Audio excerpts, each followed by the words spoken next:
then. Do we have Just, everyone, moderator? yes, let me promote Judge Larson up, and I'm also going to change her name so it displays as Judge Larson. Because Judge Larson is audio only, I will ask that everyone before you speak to please introduce yourself. She's not able to see the screen, so and it's hard to tell people by voice alone. Yes. Thank you, Sarah. All right, and with that, let's see. Okay, so I'm gonna go ahead and hit that record button, and then once it gives its little message, I'll pass it over to our board president. This meeting is being recorded. Okay, hello everyone. Welcome to the board meeting of the Structural Pest Control Board. This meeting is being held on October 27th, 2022, and the time is now 9:04 a.m. We will now establish a quorum.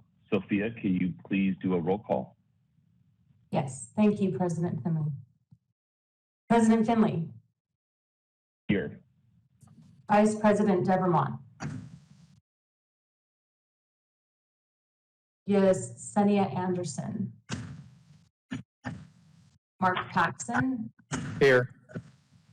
Janet Thrasher.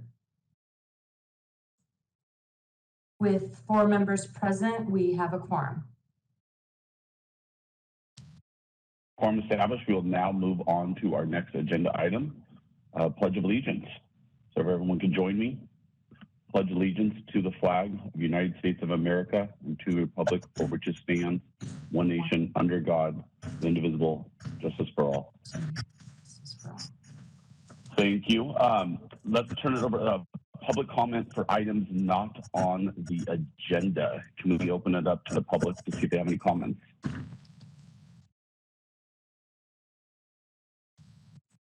At the direction of the board, I have opened up the Q&A feature for public comment. Members of the public, if you would like to make a comment for items not on the agenda, please click the Q&A icon located at the bottom right-hand corner of your WebEx screen or use the raise hand function.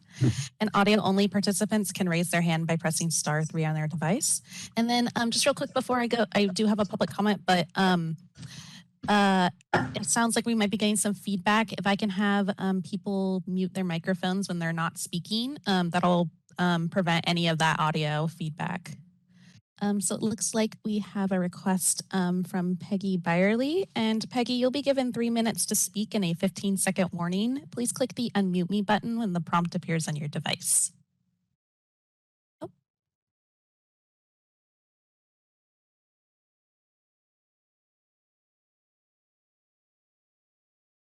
From the Department of Pesticide Regulation. Can you hear me all right? Yes, we can. Okay, good morning to everyone. I just had a DPR update on our recent joint training session. The Business and Professions Code 8616 states in part that the Department of Pesticide Regulation and the Structural Pest Control Board agency shall jointly develop and train county staff involved in structural pest control inspections and investigations. We held our joint training session for the County Ag Commissioner new staff in Irvine between September 27th and the 29th. We trained county staff from 26 California counties, and a total of 83 county staff were trained. We also would like to thank President Finley and the new executive officer, Ms. Cornejo, for participating in our Irvine training session. We very much appreciate their support throughout the 3-day event. We also would like to thank our individual industry training partners. This is the first time in 3 years because of the pandemic that we were able to offer our joint training for the counties in person in the Irvine area. For September 27th, we would like to thank Newport Exterminating Company and their licensees for donating their time and equipment to us. For September 28th, we would like to thank Quality Pest Services for their Branch 1 partnering in training and licensee time. We would also like to thank for September 28th, Matt Fabry from Douglas Products and Doug Bell from Cardinal Professional Products. We did have 2 years ago a virtual, and we're not able to have the in-person benefit to the new county staff of the licensees and their equipment. Everyone was so excited. We got really excellent feedback on all of our industry training partners, and we so much appreciate their volunteering time and effort. Are there any questions?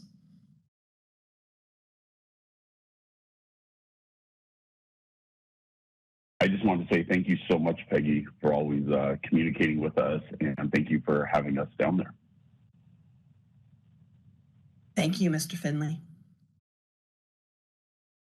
And that concludes my DPR report. Thank you.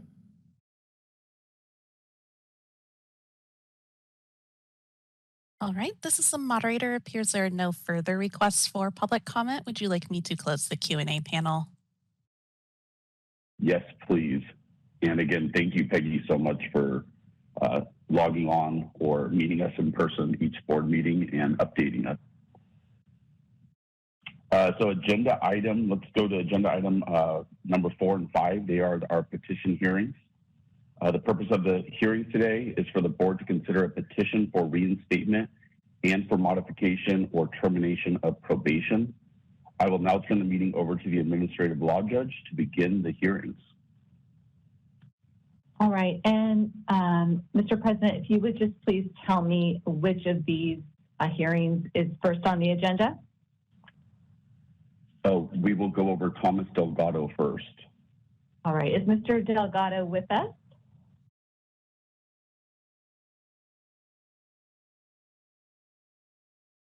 Yes, good morning.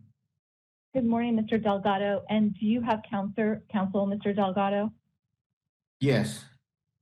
All right, and who is your counsel? Jim Frederick. Is it I'm attorney? sorry. Okay, is it, say the last name again? Frederick. Frederick. Is Mr. Frederick with us? I didn't see in the screen yet. I talked to him yesterday and he said he will be. Hello, this is James Frederick. I'm present. All right, and then who is our Deputy Attorney General? Philip Arthur. So I had some technical difficulty this morning, and so I'm appearing by phone. So you're going to just need to be patient with me because I can't see everybody's names. So Mr. Frederick, could you please spell your first and last name for me?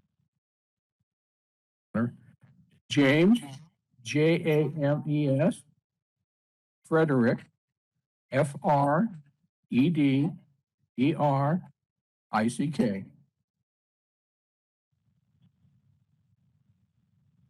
Wonderful. All right, then we are on the record. Good morning. We are on the record. It's October 27th, 2022.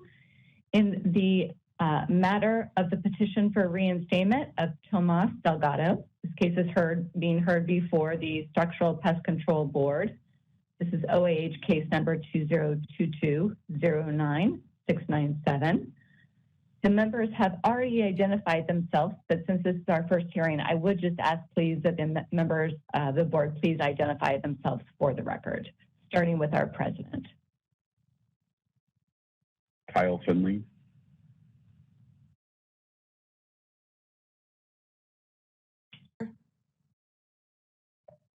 Yesenia Anderson. Right, there is a quorum present. Oh, I'm sorry, go ahead. Oh, John Tengen. Yeah, I was wondering, I don't remember, John, if you were asked during roll call if you were present, were you? My apologies, he was not asked and he is Okay. present. Okay, We have 5 members present. thank All you. right, thank you. Right, there is a quorum present. My name is Marcy Larson. I'm an administrative law judge with the Office of Administrative Hearings presiding over the matters this morning. I ask please the Deputy Attorney General to please state your appearance for the record. Good morning, Philip Arthur. Counsel for petitioner? Tomás Delgado.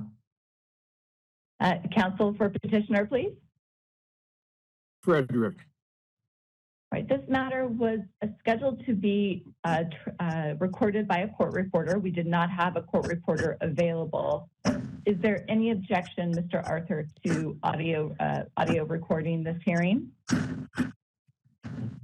All right, Mr. Frederick, any objection to audio recording this morning? All right, thank you. All right, so I just want to briefly go over how this hearing is going to proceed this morning. We are here because Mr. Delgado has filed a petition for reinstatement of his license. The board is concerned with hearing about Mr. Delgado's rehabilitation since the revocation of his license. The Deputy Attorney General, Mr. Arthur, will proceed first. He will submit the petition package into evidence and provide a brief overview of this matter for the board. After that, petitioner's counsel will have the opportunity to make a presentation on behalf of petitioner. Please remember that the board has had the benefit of reading the petition package, so you don't need to necessarily repeat anything in the package, although you're certainly welcome to direct the board to anything that you want to highlight the board's attention to. After the hearing, the board will go into closed session to deliberate.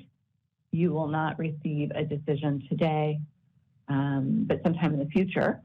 If Mr. Delgado wants to provide testimony, I will swear him in. The board members may have questions for Mr. Delgado, and the Deputy Attorney General will also have the opportunity to question Mr. Delgado as well. Right. During this proceeding, I cannot provide any legal advice, but if anyone has any questions, please ask me. After all of the evidence and testimony has been presented, both the petitioner and the Deputy Attorney General will be allowed to give closing remarks to the board, and then the matter will be submitted. All right, any questions from me before we get started this morning? No, Your Honor. All right then. Mr. Arthur, if you would then like to please provide a brief overview for the board and address the petition documents.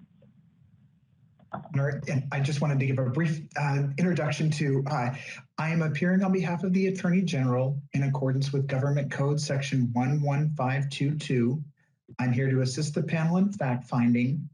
My role is not adversarial, but is intended to protect the public interest. I'm here to ensure that the panel has adequate information from which to make a decision. In this case, Mr. Delgado became a licensed field representative on July 15th, 1999. Effective May 25th, 2018, Mr. Delgado surrendered his license via a stipulated surrender, which was based on an accusation that alleged that while performing a fumigation project on July 25th, 2016, Mr. Delgado failed to use, and pardon my pronunciation, chloropyrcin as required by the law to be used as a warning agent to anyone who might unwittingly enter the premises. It also alleged that for a different fumigation project also performed on July 25th, 2016, Mr. Delgado failed to properly record the amount of, and again, forgive my pronunciation, Vicane fumigant used. Mr. Delgado now seeks reinstatement of his license. And Your Honor, if I could proceed with the exhibit packet. Yes, please. Thank you. And so marked as Exhibit 1 is the exhibit packet, which includes the following: a letter from the board to Mr. Delgado informing him of today's hearing, as well as Mr. Delgado's signed confirmation request.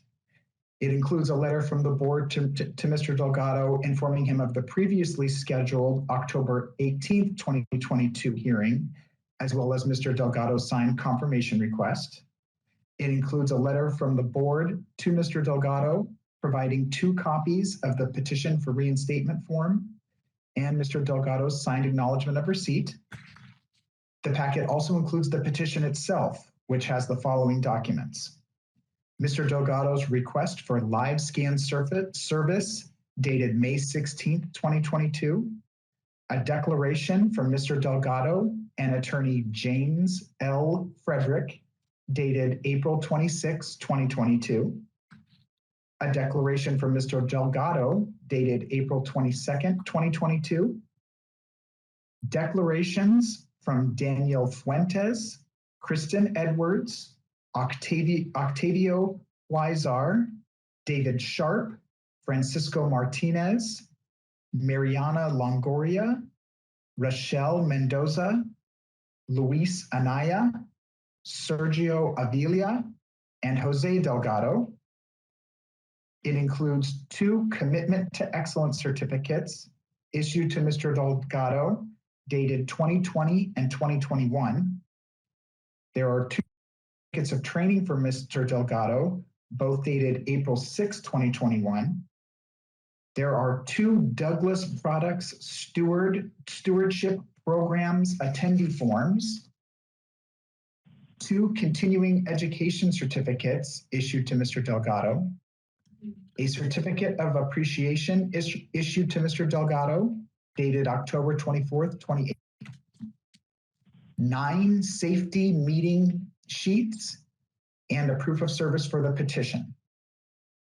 The exhibit packet overall also includes the final decision in case number 2018-6, accepting the surrender of Mr. Delgado's license, as well as the underlying stipulated surrender and accusation. It includes a memo from disciplinary action analyst Melissa Roberts, dated September 22nd, 2022, verifying that Mr. Delgado has not made any cost recovery payments to the board and owes the board $9,692.16 in cost recovery before his license can be reinstated. And finally, the packet includes Mr. Delgado's license certification. I move to submit Exhibit 1 into evidence. Mr. Frederick, any objection to Exhibit 1? No, Your Honor, no objections. Exhibit 1 is admitted. Thank you. And because the burden is on Mr. Delgado, I have no further statement, but we reserve the right to question him. All right, Mr. Frederick, do you wish to give any opening remarks before Mr. Delgado testifies? No, Your Honor, I'd like to have you swear Mr. Delgado. All right, Mr. Delgado, I can't see you, so you're going to have to tell me that you have your right hand raised, please.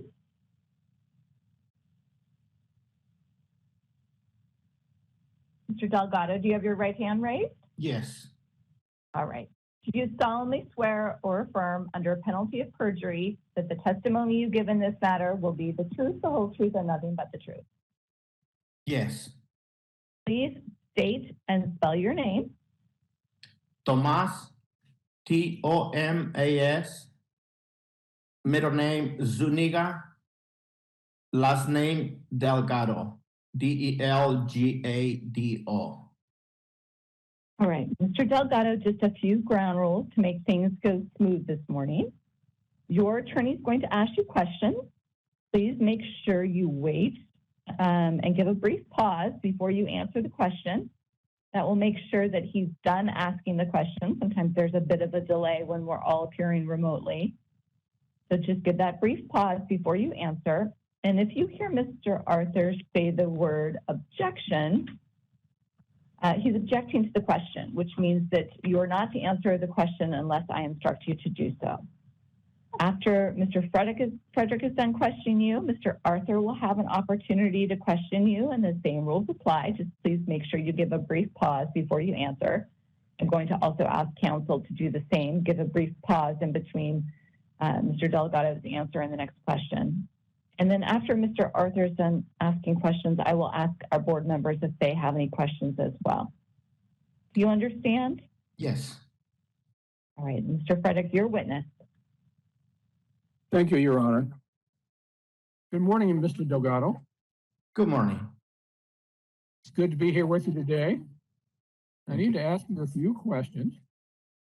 So please answer as completely as you can, but only answer the questions that I asked. First one is, this board is very interested in whether or not you accept responsibility for the violations that led to your license being surrendered? Yes. Can you tell us a little bit more about that?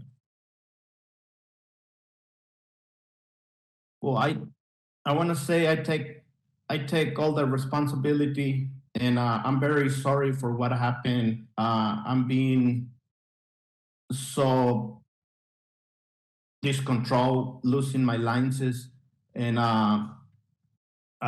just I want to let you guys know I'm a good citizen, and I don't have no record. I don't have no DUIs, no domestic violence. My record is completely clean. I'm being getting, like training to be good to get my license back. Okay, thank you.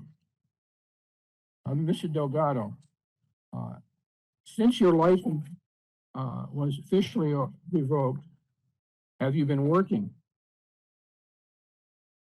Yes, I've been working with Best Care Fumigation as a groundman or laborman, and all this time it's been very hard because I can't not do anything with whatever the licenses require. I just been helping the crews, and also I advise the crews, the licensees to do the job right, all legal, because I don't want whatever happened to me happen to them. Okay. And who is the boss? My boss is Dan Fuentes. And have you had any type of discipline against you since your license was revoked?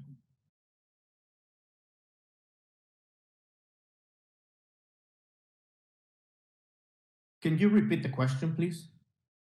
Sure. Has any type of discipline been taken against you since your license was revoked? Well, he's disappointed because he give us a lot of training.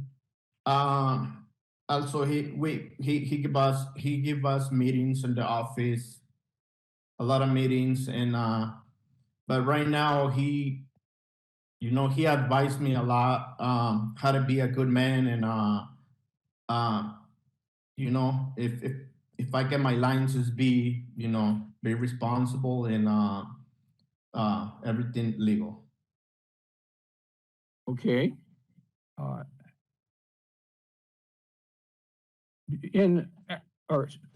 Excuse me, after your license revoked, have you attended any type of training?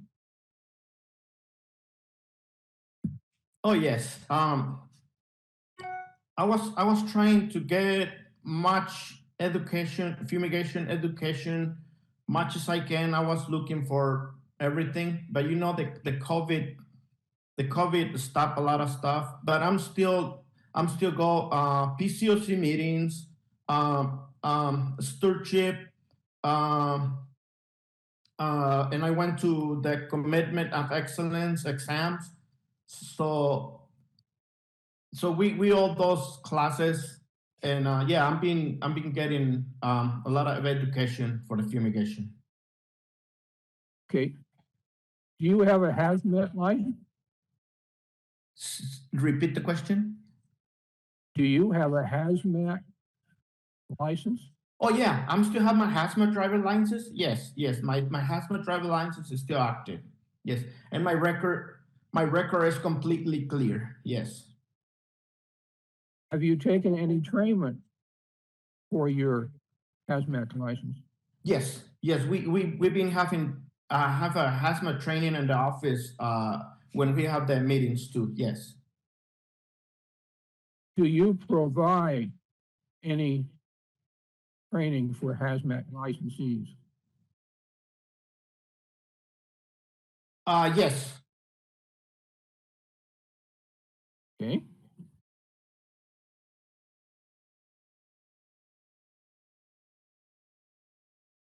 Have you taken any type of continuing education type classes?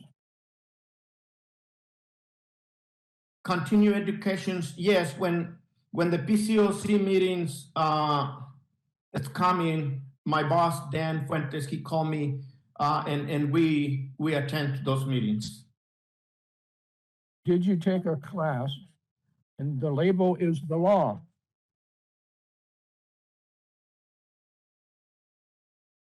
Repeat the question. Did you take a class in the label is the law, rules and regulation? Yes. Cardinal? Yes. Did you take a class concerning the procedures and how to use chlorpyrifrin properly? Oh, yes, big time. Yes. Did you take a class in documenting the fumigation log? Absolutely, yes. Have you attended tailgate training sessions? Yes, yes, we attend to those too, yes. Now, are you involved in any type of volunteer services for your community? Yes. I'm being attending to my church retreats. They're they're 3-day sections. So I've been attending like 7 of those, and we still help in the church sometimes. And also I'm a volunteer in Anonymous Alcoholics. I used to drink before, and 11 years ago I quit, and now I go to the meetings to help others to stop like me.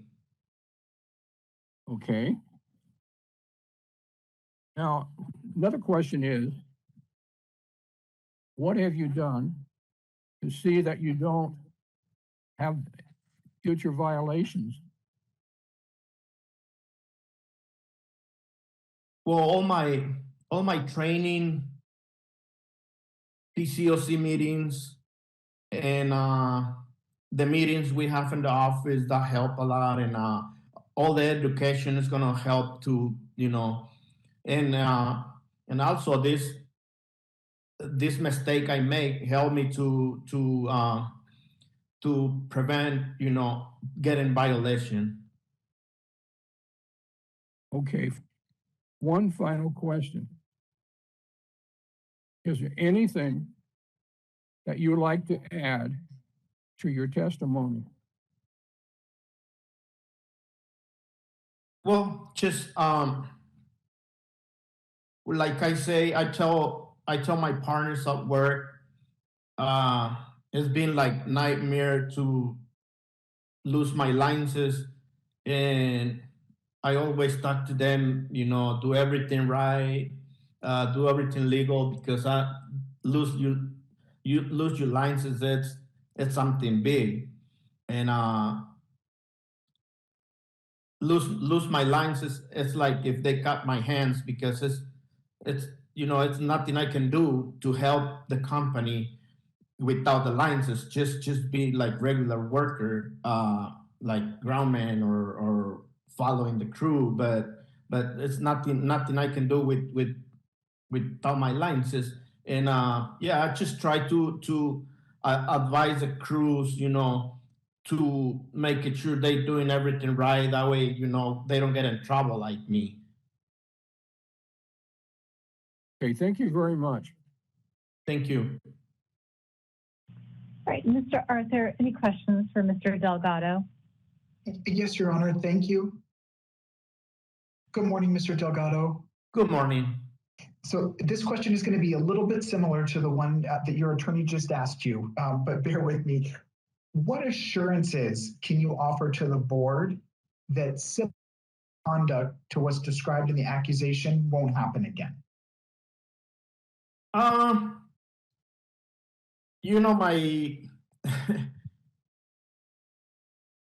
whatever I feel, you know, I feel so bad what happened about my licenses, and I don't know how to explain it to you, but I'm 100% sure this is not going to happen again because I learned a lot about this big problem. I never thought this problem is going to be that far. So I learned a lot, and I'm 100% sure this is not going to happen again. And you mentioned that you learned a lot. What did you learn? Well, I learned a lot, like I said before. They caught my hands because when my boss called me, go and do this, and then they remember, oh, you don't have the licenses. Oh man, you know, when I tried to help the company like a license, see, I can't because I don't have my licenses, and it's been so hard for me, you know, without the licenses because it's it's part of my life, you know. It's where I live from. And your answer kind of tails nicely into my next question. Why do you want your license reinstated? Because like I said before, I'm a good citizen. I don't have no bad record, and I know big mistake happened. I don't want that mistake happen, but that happened, and I think I deserve to get my license back because, you know, I'm a hard worker and I deserve another chance to get it because I'm being a good citizen, good man, try to help others, and guarantee to this is not gonna happen again. If your petition is granted, the board might place your license on probation. If that were to happen, would you comply with the probationary terms of the license? Absolutely. And kind of a similar question, a related question. If your petition is granted and your license is reinstated, are you able to pay the board the $9,692.16 that you owe in cost recovery? Yes. I have no further questions. Thank you. Thank you. All right, this is Judge Larson. I'm going to now ask our board members if they have any questions for Mr. Delgado, starting with our president, please. Testimony. Glad to see you're working with the church and the AA program and all that. So awesome on that. I know it was 6 years ago. The incident happened in 2016. What was was it because of supervisor? Were you the supervisor at that time on that job? I was a regular line to see. Yeah, no, I was a regular line to see in the crew. And what would you say specifically happened? Was it a training issue? Was it a laziness issue? Was it a, hey, we were rushed, we had too many jobs? What specifically led to the incident? Yeah, it's a little bit about everything. What I think it's you know, I always trust myself. When that happened, you know, I remember I throw the big pen underneath the fan, and I don't know, I completely forgot to you know, like I said, I trust myself. I thought I did, but I guess I did not. Okay. And you kind of answered it, but do you have more specifics of how your role will change if you have your license compared to right now? How will any specific details on what your role will now include if you have your license back? Yeah, if I get my license back, what I think it's you know, I know how serious is this job. What I do if I get my license back, it's take my time, making sure do everything right, step by step, because I'm an old fumigator. I've been doing fumigations for almost 30 years, I think. So I know how to do fumigations, but this happened to me, and I learned a lot. And what I want to do is just take slowly, making sure I'm doing everything right, and making sure not get violations. Thank you. But more specific, like how does your role change? Like tomorrow you're going to work and you have your license compared to you don't have your license now. What changes in your role? You are now the supervisor instead of having to go under a supervisor. Like how does your role specifically change at Best Care Fumigation with the license? Well, the big change is it's gonna be I'm not gonna be a groundman. I'm gonna let the crew do the work outside, and I'm gonna focus in my work inside and the safety side. Do the setups inside, and to be more caution and you know in my work, and help the crew if I have time. If not, I'm gonna focus in my job as a line to see. Okay, thank you so much. No further questions. Thank you very much. All right, Ms. Thrasher, do you have any questions for Ms. Delgado, Mr. Delgado? I guess I just want to kind of piggyback on what Kyle was trying to understand is if you were the responsible person on the job site, the one that releases the gas, etc., when a fumigation is performed, because if you weren't, why? I mean, somehow you were the one that got in trouble for this, or you're the one that lost your license over that. So can you explain what happened, and if there was any other employees of the company that got in trouble that day? Well, that day, I get another employee in trouble because I have him to shoot gas from his cylinder, and my mistake is I didn't write it down, the cylinder number of his amount gas he inject. So I should write it down the amount of gas, and I forgot to write it down, and then what happened that day when the inspector arrived, he didn't find the pig pen underneath the fan. So I was pretty sure I put the pig pen, but I guess I forgot, and but you know, I take all those responsibilities. I know I made a mistake, and what I say, just you know, if I get my license back, just making sure that doesn't happen again. Right. So for other people that might be listening in on the call, you can explain that there's a pan that is put down and the chloropicrin goes in the pan, and that's the warning agent that goes out in the event someone mistakenly walked into the structure. Is that correct? Yes. Yes. So when a fumigation is completed, isn't there one particular person though on every job that is considered the responsible party? Like, was there anyone else responsible that day besides you? Were you the lead? I was the lead of the crew.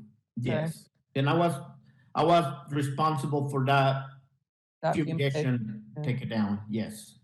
And how long have you worked for Best Care? Oh, I don't have the exact date, but I've been working with Best Care like more than 15 years. Okay. And you say you go to PCOC meetings. What district do you attend? Oh, yeah. Yes. Yes. I've been attending to PCOC meetings, also yearly, I go to get the commitment of excellent examination, and also I get the meetings on the office too. Yes. Do you know what district you attend when you go to PCOC meetings? Santa Clara. Okay. And did you go to last month's meeting? No, I'm being off of work for almost a year. Okay. All right. No further questions. Thank you. Thank you very much. All right. And Ms. Anderson, do you have any questions for Mr. Delgado? Yes, thank you. Mr. Delgado, good morning. Thank you so much for being here today. In terms of my question, this might be a little bit repetitive, but I just want to get some clarification for your plans going forward. As Janet just asked, I know that you've done some training and some extensive rehabilitation. Just curious for your plans going forward. Do you plan to continue to seek out more education, more courses to ensure your compliance? Oh yes, which is waiting. We was waiting for COVID go away and the meetings comes up, and oh yeah, I'm open to go all those meetings. We are looking for all day meetings, the ones they do in LA. Oh yeah, yes, absolutely. And does your employer, have you had conversations with them if you are reinstated? Would you be back as a project lead again and leading sites? Is that your plan, or do you want to be in a different role? We haven't talked about. I know I want to go back to work with them, but also I want to clean this record because I want to in the future.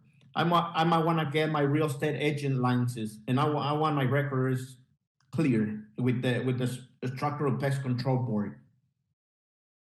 And so, do you anticipate being a licensee, or do you is this, do you want to go back for a few years and then is your plan to leave the industry and just be real estate full time at that point? No, right now the plan is go back to work with Best Care Fumigation, and then we'll see what the future is gonna say. This is I have to decide what I'm gonna do, but right now I need to go back with them. Yes. All right, that's all of my questions. Thank you very much. Appreciate it. Thank you. Mr. Paxton, do you have any questions for Mr. Delgado? On a follow-up, Mr. Delgado, to something that you mentioned to Board Member Thrasher at the very end.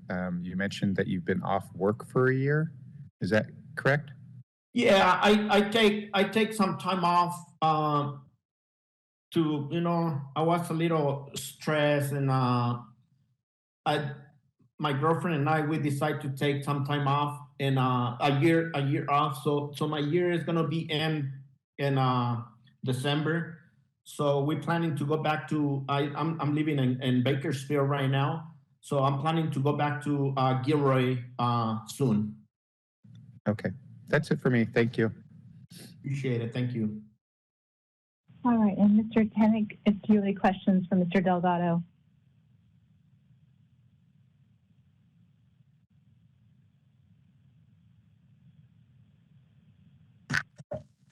Did you say my name? I'm sorry, yes, and maybe I'm saying it wrong. Is it Tenig? Can you Yes. help me with your last name? Tenig? Hengen. Hengen. Mr. Do you have any Delgado. questions for Mr. Delgado? I do. So right now, just to confirm, you're not working in any capacity with any fumigation company, not as a groundman, nothing? No, I stopped in February last year, and I talked to my boss. I feel like a little stress, and I decide to take some time off and take a little break. So my break is over and it's time to go back to work. Very good. Thank you. Mhm. All right, any other questions from our board members? No. Anything further, Mr. Arthur, from Mr. Delgado? All right, thank you. And then Mr. Frederick, is there anything else you would like to ask Mr. Delgado before we begin with closing remarks? No. Thank you. All right then, Mr. Arthur, do you wish to give closing remarks? No, thank you. All right, anything, any closing remarks, Mr. Frederick? Yes, just briefly. Okay, Mr. please Delgado proceed. worked for 4 years as a groundsman. Those in the industry know how hard that is, putting up tents, etc. He has done what he could to go to special training, and he is very sorry for what happened, and he really wants to get back to work. So I think now the time is appropriate for him to have his license reinstated. Thank you. And Mr. Arthur, is the matter submitted for the board's consideration? Yes, Your Honor. Mr. Frederick, the matter submitted for the board's consideration? Yes, Your Honor. All right, this concludes the petition hearing in this matter. The record is closed. The case is submitted to the board, and we are off the record with regards to Mr. Delgado's petition. As I mentioned, the board will be going into closed session later today. You will, Mr. Delgado will receive a written decision sometime in the future. Okay, thank you very much. Thank you all. I really appreciate it. Thank you. All right, the next petition hearing that we have scheduled is the petition for modification or termination of probation by Ernesto Lopez. Is Mr. Lopez with us this morning?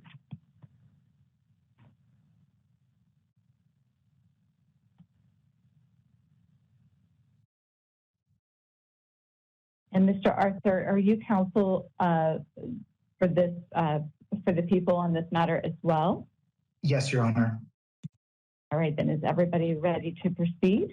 Yeah. Can I just get a minute, like 30 seconds real quick to get something ready? Just like 30 seconds. Yes, Mr. Lopez, you may. Sorry about that. Okay, be right back.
I apologize. I'm ready.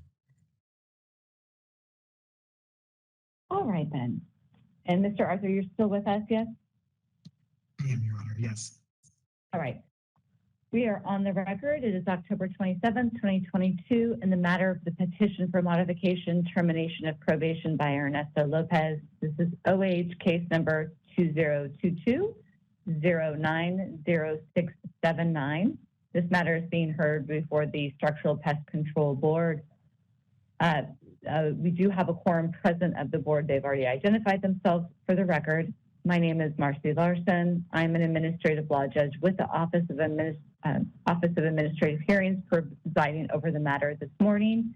May I please take the appearance of the Deputy Attorney General? Good morning, Philip Arthur. Right, and Mr. Lopez, you're representing yourself this morning, is that correct?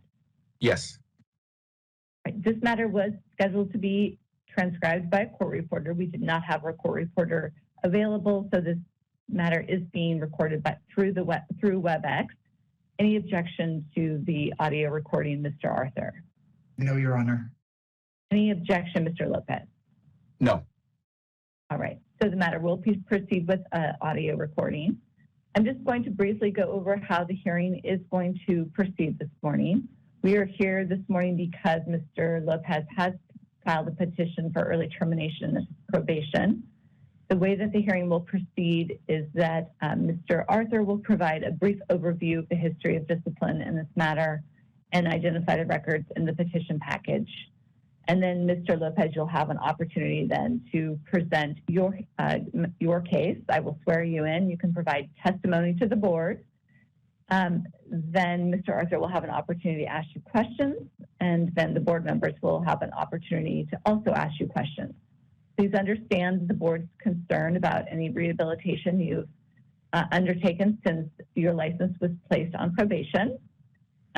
If there's anything in particular in the petition package that you want to refer the board to, you can do so, but please understand they have reviewed the petition package. Mr. Arthur can object to your testimony, so if you hear him say the word objection at any point, just please stop and I will find out why he's objecting.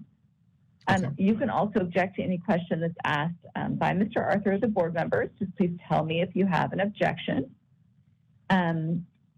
After the evidence is presented, you may both give closing remarks. You don't have to give closing remarks, but if you wish to do so, you may. The matter will then be submitted and the board will consider the matter in closed session. During this hearing, I cannot provide any legal advice, but if you have any questions about the procedures, please let me know. And if I can answer the question, I will. Any questions, Mr. Lopez? Not yet, no. All right, then please proceed, Mr. Arthur. Thank you. I am appearing on behalf of the Attorney General in accordance with Government Code Section 11522. I'm here to assist the panel in fact-finding. My role is not adversarial, but is intended to protect the public interest. I'm here to ensure that the panel has adequate information from which to make a decision. In this case, Mr. Lopez became a licensed field representative on March 29th, 2016.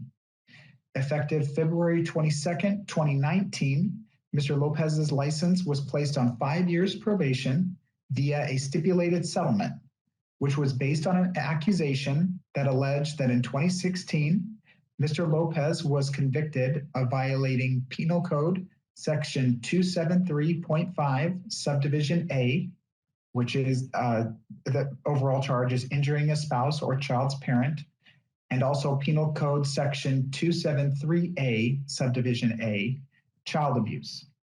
Mr. Lopez has complied with all terms of his probation. However, he still owes the board $290 in cost recovery. Mr. Lopez now seeks early termination of his probation. And Your Honor, if I could proceed to the petition packet marked as Exhibit 1. Yes, please proceed. Thank you. Marked as Exhibit 1 is the petition packet, which includes the following.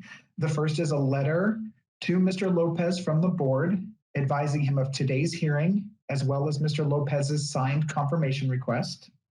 It includes a letter from the board to Mr. Lopez advising him of the previously scheduled October 18th, 2022 hearing, as well as Mr. Lopez's signed confirmation request for that hearing. There's a letter to Mr. Lopez from the board providing a copy of the petition for termination of probation, as well as Mr. Lopez's signed acknowledgement of receipt. There's also the petition itself, which includes 3 overall documents. The first is a letter from Mr. Lopez's current employer, Elite Pest Management. Second is a letter of reference from Jerry Gutierrez.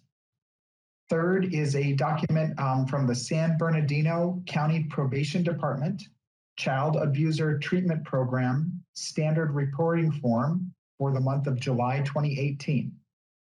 The exhibit packet also includes the final decision in case number 2018-13, placing Mr. Lopez's license on probation. It includes an order vacating the default decision in case number 2018-13, as well as the default decision in order and underlying accusation. It includes 2 memos from disciplinary action analyst Melissa Roberts, dated September 20th and 22nd of 2022, regarding Mr. Lopez's compliance with his probation.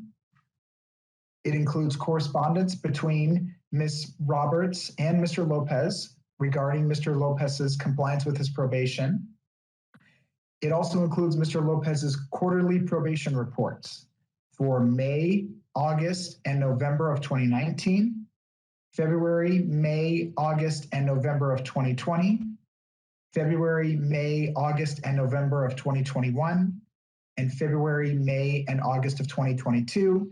And finally, it includes Mr. Lopez's license certifications. I move to submit Exhibit 1 into evidence.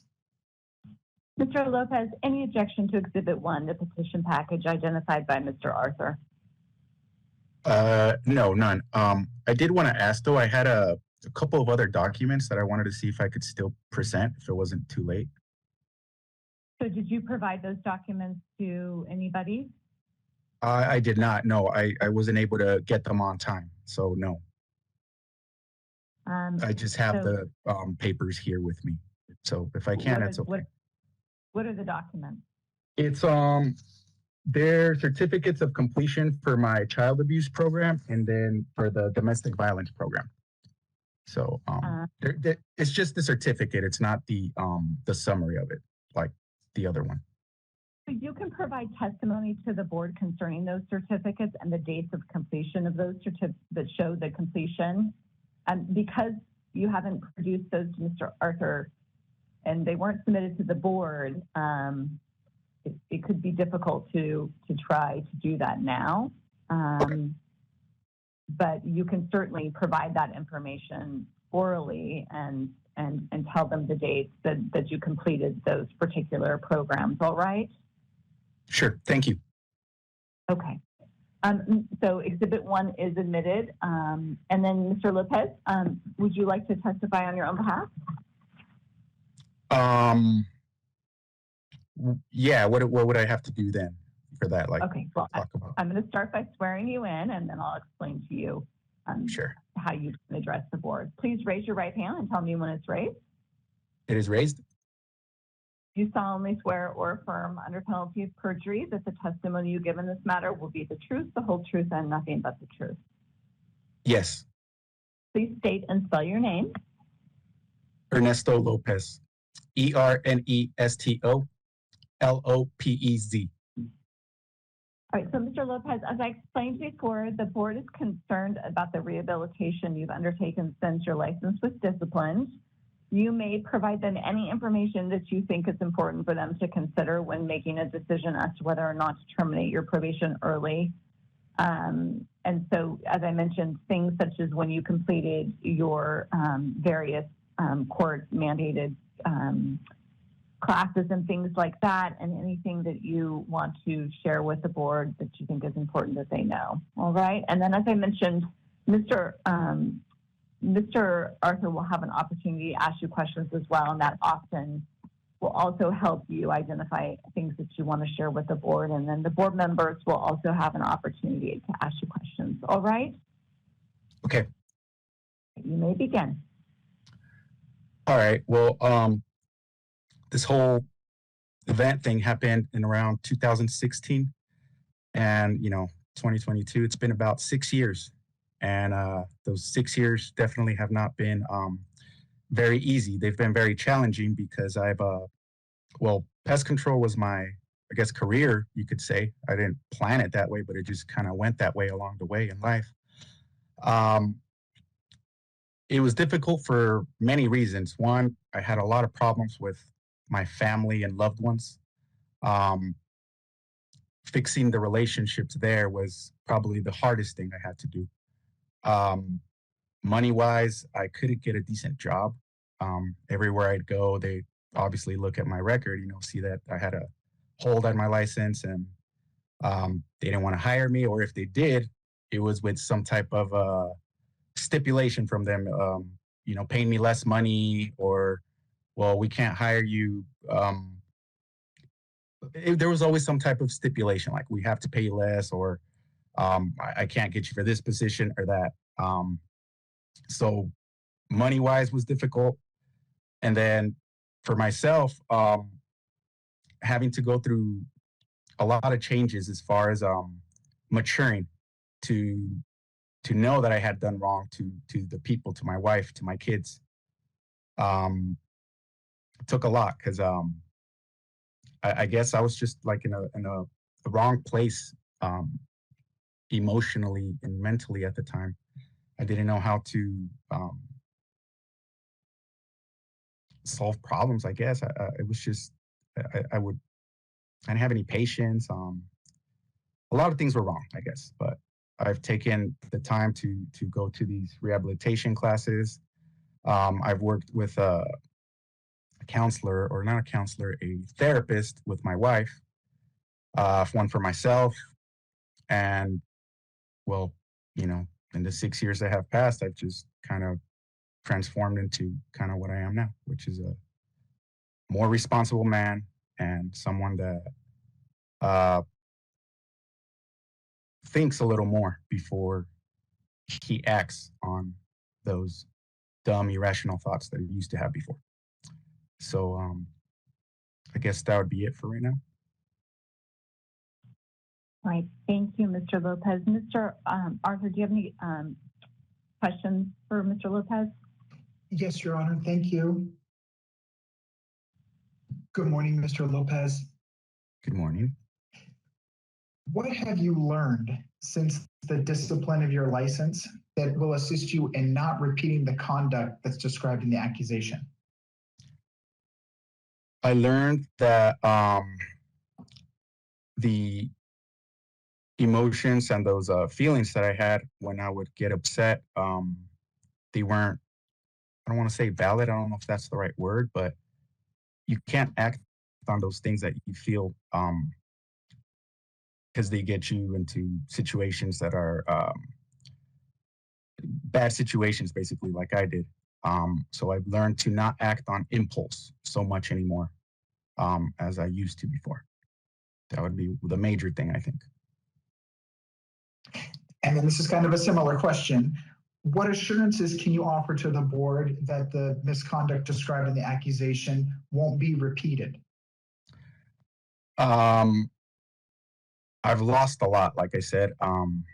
I could have lost my family in this whole situation. All that loss just kind of made me realize that I had something good in my life. Like, you don't have to be super wealthy or have a bunch of nice things to know that you have something good in life. And I think that I realize that more now, and I don't want to lose that. Like, again, I've lost plenty of things already. I separated from my spouse for a while. I had problems with, her mom, family, immediate family, sisters, brothers, money loss. I don't want any of that anymore. I'm tired of rebuilding, of trying to get where I was at before. So I think that's one of the things that I can say to assure that I wouldn't do it again. Why do you want your probation terminated early? Again, it's affected me in a lot of different ways, and career-wise was one of them. Because of this probation, I wasn't able to get a good job, like I said, and luckily I landed at this company and they gave me a chance. But even though I now have a decent job, I can't move up as far as management goes, I think, or even being an operator for a company, I believe. So that's one of my goals in the future. Eventually, I want to get an operator's license and see if I can get into business myself. So getting rid of this would be a good step in that direction. In your petition, you mentioned that you've completed therapy, and I think you also kind of talked about a little bit earlier in your direct testimony. What therapy have you completed? Therapy, well, the classes that they gave me through court, that was those two, and then also just like normal, I guess I got it through my insurance. I called them and just told them, hey, I need to get some couples therapy type thing, and they put me into with a therapist, and I would see him every week, and we would just talk basically, and uh, there wasn't like a set completion date. It wasn't anything that they told me, oh, you have to do this for a certain amount of time. It was just so that I could talk to someone and understand things that I was doing wrong, I guess. So I guess normal therapy, to answer your question, it would be like a normal psychologist that I got through my insurance. Do you still see that therapist today?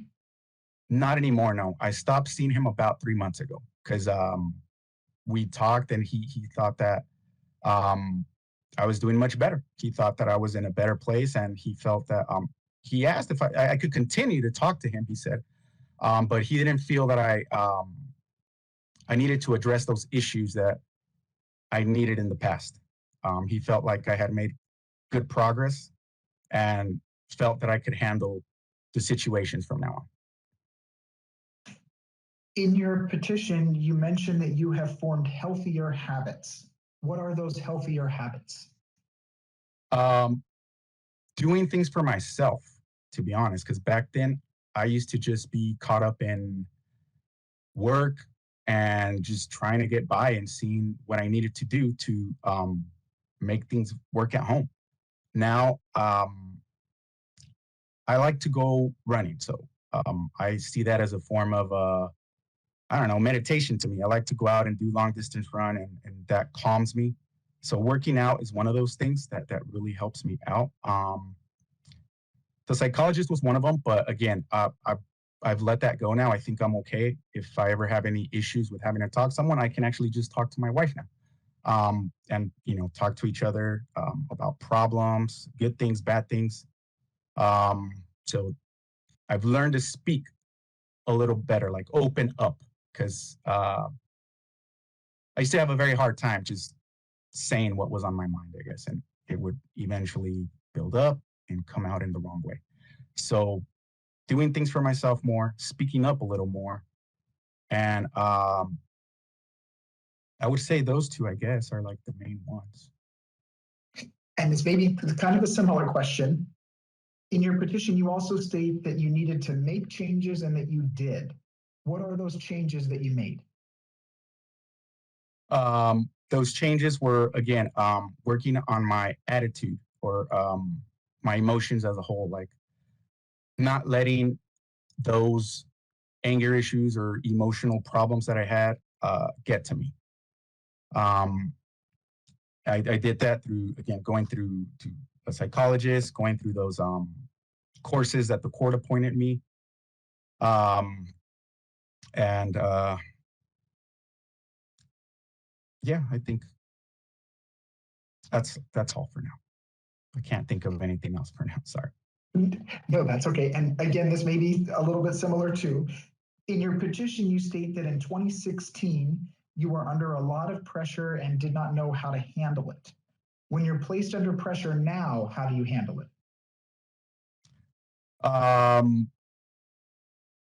I let it come. I don't know how to explain it. It's hard. I just accept it, I guess. Before, I used to like not, I'd be like, why is this happening? Like, why? Like, I can't handle it or something. Now, I mean, it's been 6 years later, and I feel like I understand that you're always going to have some type of a problem, or you're always going to have pressures in life.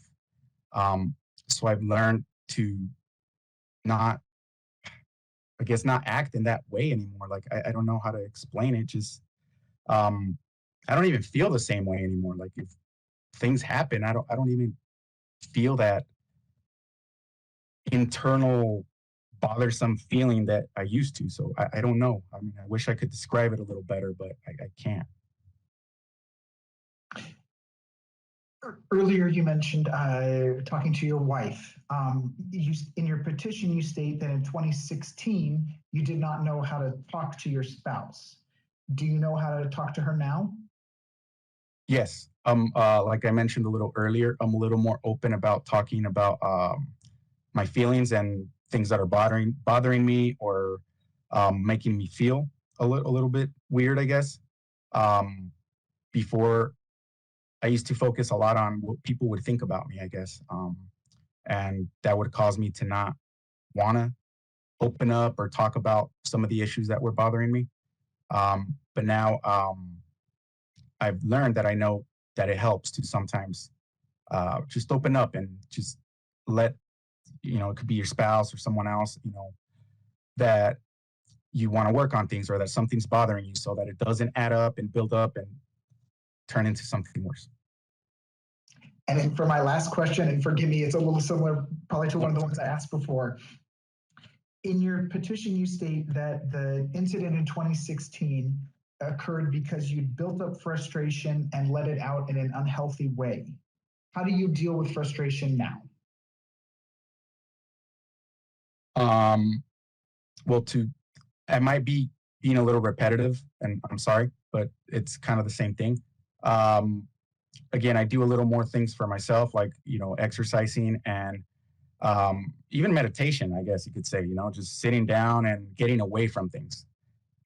It might not be the typical meditation, I know, but just getting away and sometimes being in a space alone and a little bit of silence does a lot. I mean, it just at least helps you reset, I feel like. So the things that I mentioned previously, like, the exercise and learning through the psychologist and the classes that I took. And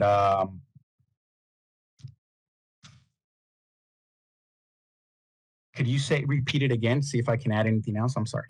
No, yeah, absolutely. So I was just asking, how do you deal? So in 2016, you indicated that you had a problem dealing with frustration. And I was asking, how do you deal with frustration now? Okay. Yeah, so just the things I said, basically, yeah. Okay, I don't have anything else to add. And I have no further questions. Thank you. All right, Mr. Lopez, I'm going to now ask our board members if they have any questions for you, starting with our president, please.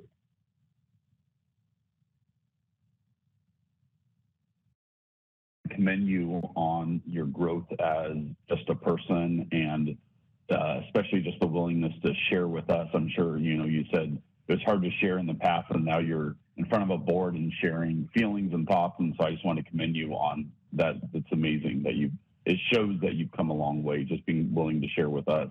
So I commend you on that.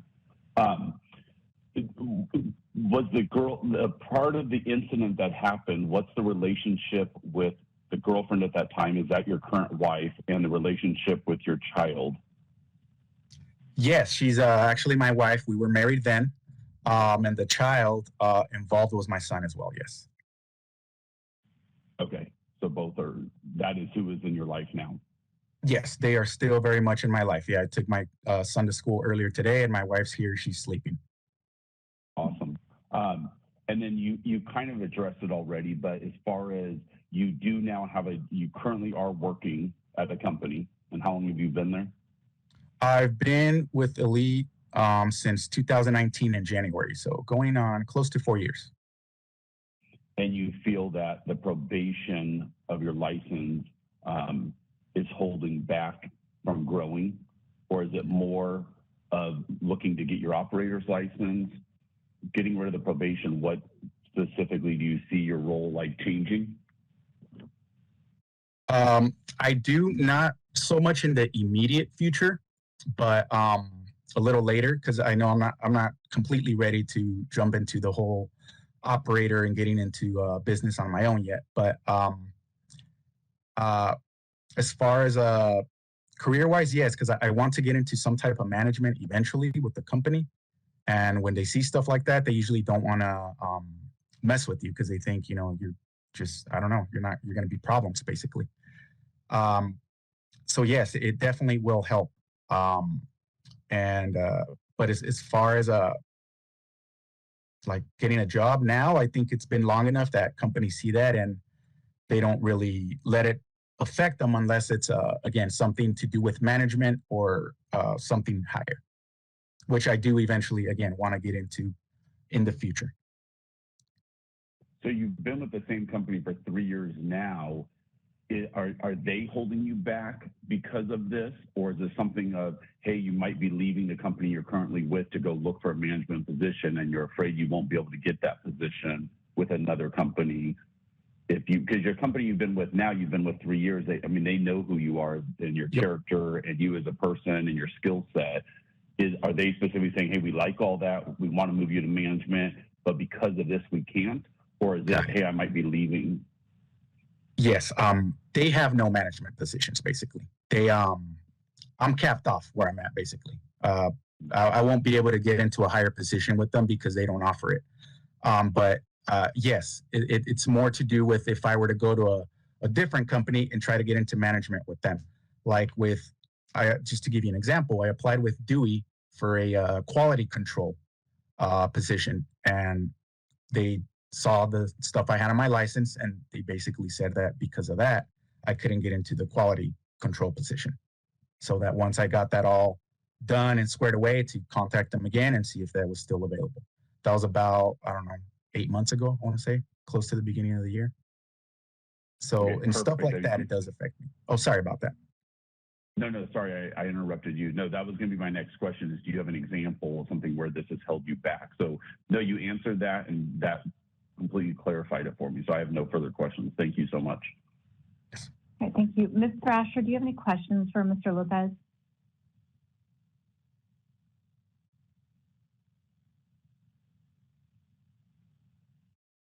I don't think I missed this, but Mr. Lopez, what kind of, if you don't have, you don't even have an applicator's license, is that correct, or you do?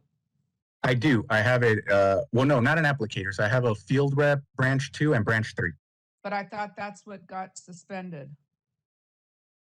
No, I don't think so. I haven't had an operator in quite a while. I mean, I'm sorry, applicators in quite a while. Okay, so I guess Janet, he's just on probation, Janet. Yeah. With his license, it was not terminated. It's just on probation with his field rep branch 2 and 3. So it wasn't suspended in any way, and the fact that it's on probation is your reason. Okay, I understand now. So are you making termite inspections? Are you out selling pest control jobs? What's a normal day look like to you? A normal day for me is going out and running a pest control route. So checking a lot of bait stations. This company has lots and lots of bait stations. So we go to HOAs. That's their main thing. So go to the HOA, check the bait stations, look for problem areas, do my my grounds, with spraying, granules. And then after that, a little de-webbing. And that's probably for about 3 or 4 stops a day. Big stops, because again, they're HOAs, they're big stops. But that would be it. It's very, very basic. Bait stations, spraying, and de-webbing. Nothing crazy, no bed bugs. I have the termite license because I just want to better my career. So I got it for that, but they don't, I'd be willing to do termite work for them, but they don't need it. So I'm in pest control for now.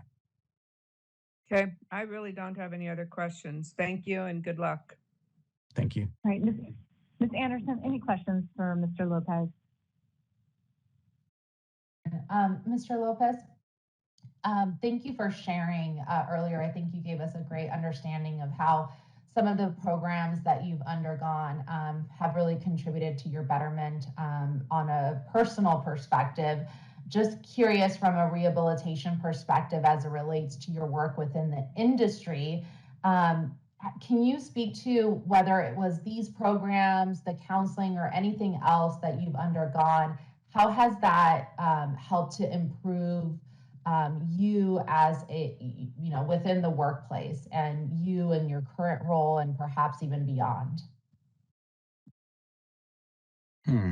Okay. Can you repeat that one more time, please? Yeah, so I'm just curious. I think again, you painted a really great picture of how some of these treatments and other things that you've undergone have helped you personally, whether it be from, anger management perspective or how to deal with stressful situations. Is there examples of how they've helped you within the workplace? Are you able to collaborate more or work under pressure? I'm just trying to understand how that Okay. rehabilitation has helped you in the workplace. Okay. Yes, I think it has helped me out and help being a little more open to work with people.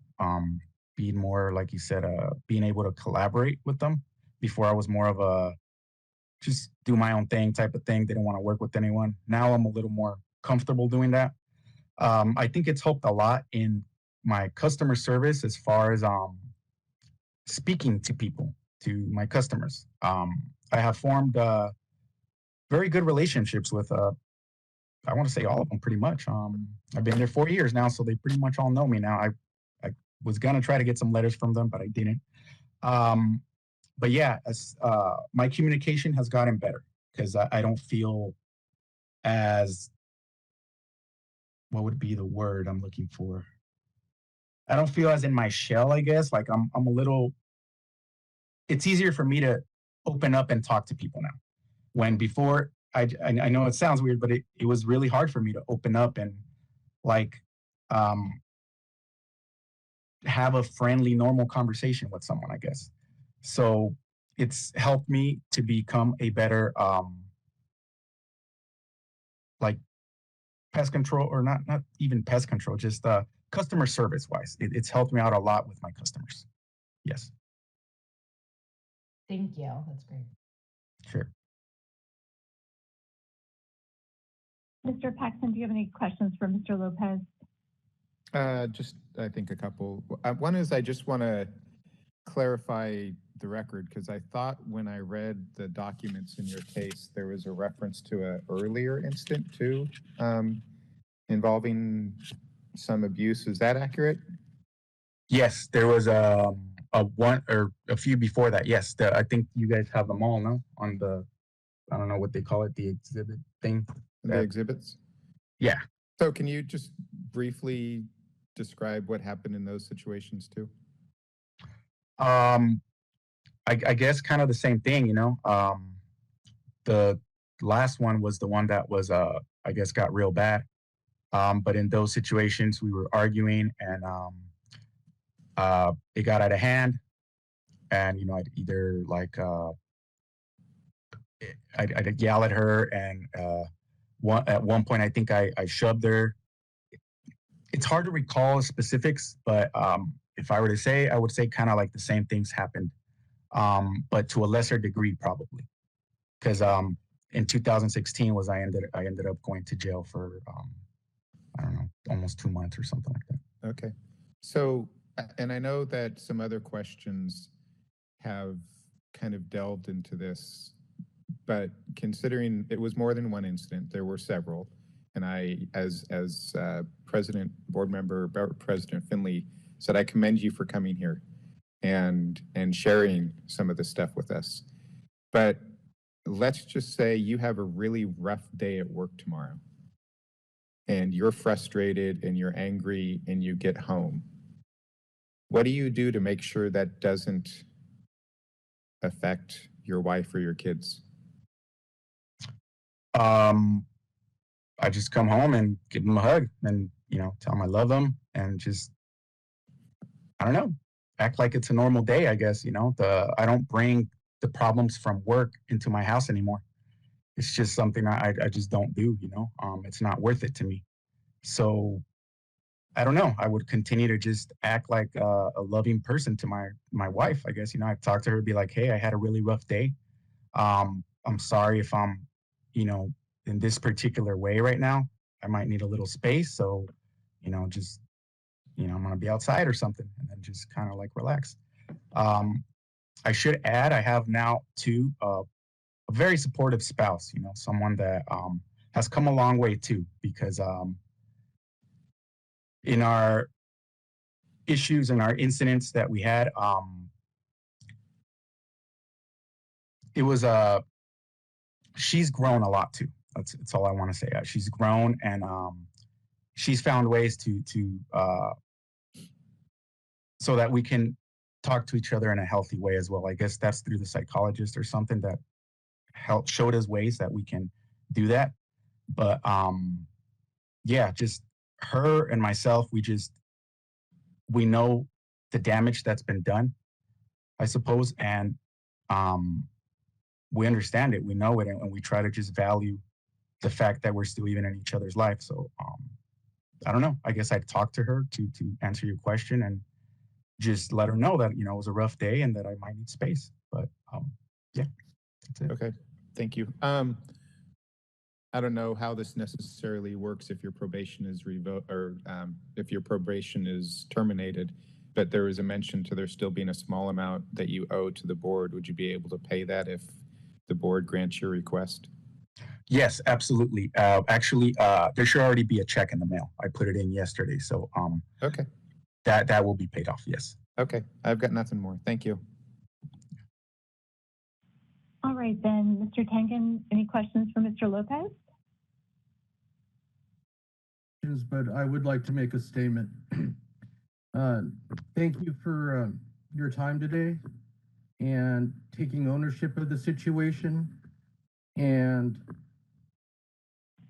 trying to make the best for your family. Thank you. I commend you for that. Thank That's you. all I've got. Mr. Lopez, I just want to follow up. You mentioned at the start that you had completed the court programs. You have the dates for those. Could you please inform the board the programs that you completed and the dates you completed those programs?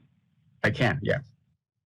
So we have the domestic violence program, which is issued by the Inland Valley Drug and Alcohol Recovery Service, and that was November 25, 2017. It was completed. And then, do you want me to like show it on the camera or anything? If you'd like, you can. All right, well, here. You can kind of see it there. Completion date, there it is. And then the other one is the child abuse program, which was also 52 weeks. And that was completed July 23, 2018. All right, thank you. Sure. Mr. Arthur, any questions, any additional questions for Mr. Lopez? No, Your Honor. Thank you. All right. Anything else that you would like to add to your testimony, Mr. Lopez, before we begin with closing remarks? Yeah, I just wanted to say that, again, it's been a difficult journey for me and my spouse, not just for me. But if I've been able to get through this is because I have someone that cares about me and supports me very much, and that's my wife. And I just want to say that if it wasn't for her, I probably wouldn't be in this situation trying to even get back into this. So she's been very supportive, and just want to, kind of give her a shout out and thank you guys for listening. Thank you, Mr. Lopez. Sure. Any closing remarks, Mr. Arthur? No, Your Honor. Thank you. Any closing remarks to the board, Mr. Lopez? I know it sounds like what you just gave, but if there's anything else you would like to add. No, I'm good. Thank you very much, everyone. Mr. Arthur, is the matter submitted for the board's consideration? Yes, Your Honor. Matter submitted, Mr. Lopez. Thank you. All right, the matter is submitted and the record is closed. As I explained earlier, the board will go into closed session to deliberate, and Mr. Lopez, you'll receive a written decision by the board sometime in the future. Mr. Arthur will probably be your best point of contact to find out when you might receive it once the board has issued it. All right, we are off the record. All right, Thank you Mr. very Arthur, much. Mr. Lopez, you are free to go. Thank you so much. Thank you. Mr. Lopez. Have a good day. Bye. And then I'm going to turn it back to our president. Thank you so much. We will now go to closed session pursuant to Government Code Section 1126C3. The board members will now meet in the closed session for discussion and to take action on disciplinary matters, including the 2 petitions. And after the conclusion of the closed session, the meeting will return to open session. If we could move to closed session, please. Let me. Okay, welcome back, everyone. It looks like we've got everybody, or they're muted. Do we have, let's just roll call real quickly. Mark Paxson, I see you there. Yesenia, John, I see you as well. Janet Thrasher, are you there? I'm here. Okay, perfect. So we are back, and I see all the other attendees, so thank you, everyone. So we are on agenda item number 7, review and possible approval of the minutes for the July 19th and July 20th, 2022 meeting. I guess I will ask the public if they have any comments on this.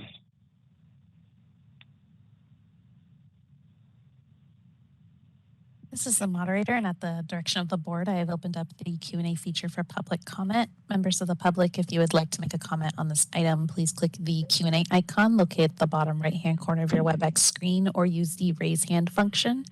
And audio-only participants can raise their hand by pressing *3 on their device.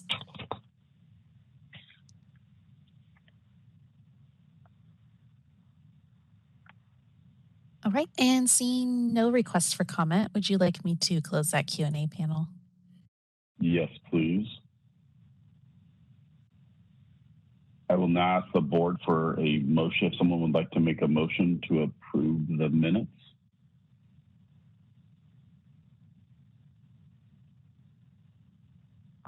I'll move. Okay, Mark has made a motion and John has seconded it. Hey, I'm sorry to interrupt. I just want to clarify the technically the public comment should have come after the motion and second. So, but given that you already gave the opportunity for public comment and there was none, you can go forward. I just want to clarify that in terms of the order. Okay, and I apologize. That is correct in my president's script as well. I apologize. I thought I had to open up to the public first before we made a motion to approve it. So it has been moved and seconded to approve the July 19th and 20th, 2022 board meeting minutes. Sophia, will you take a roll call vote? Yes. President Finley. Yes. Board Member Anderson.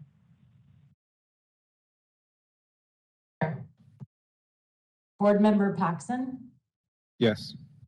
Board Member Thrasher. Board Member Tingen. Yes. Motion carried 5-0. Thank you, Sophia.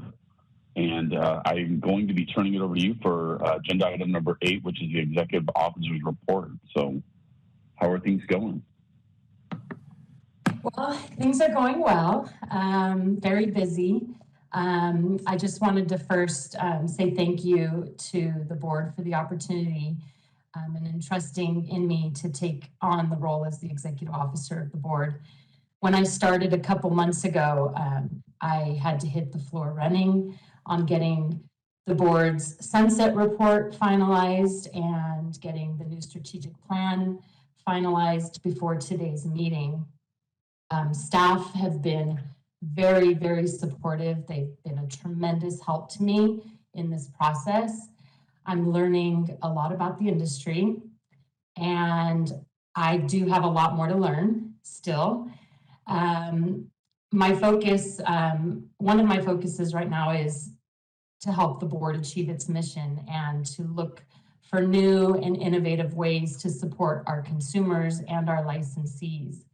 I'm currently working closely with the Public Affairs Office at the department. We're expanding our outreach and communications efforts. First step is we created the board's first ever social media accounts. We've worked on a communication plan that's objective is to create messages that can be shared on the board's various social media platforms. We're also working on cool and creative graphics that enhance all of our messaging. And we're doing that in both, doing this messaging in both English and Spanish, which is the goal. we would like to do 3 posts per week. That's, our goal right now, and possibly a blog that can be shared once a month. We're also,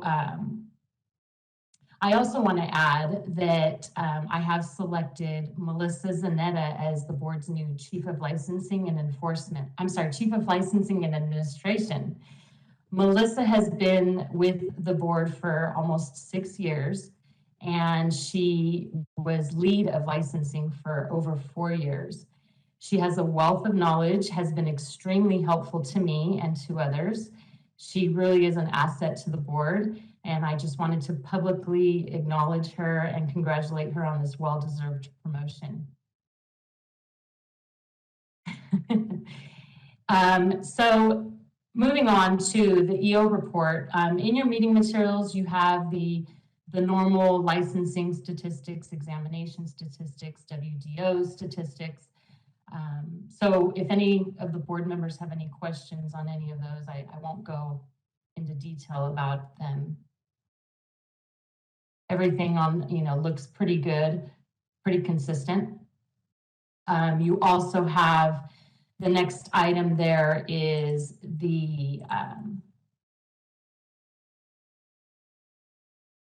update on legislation.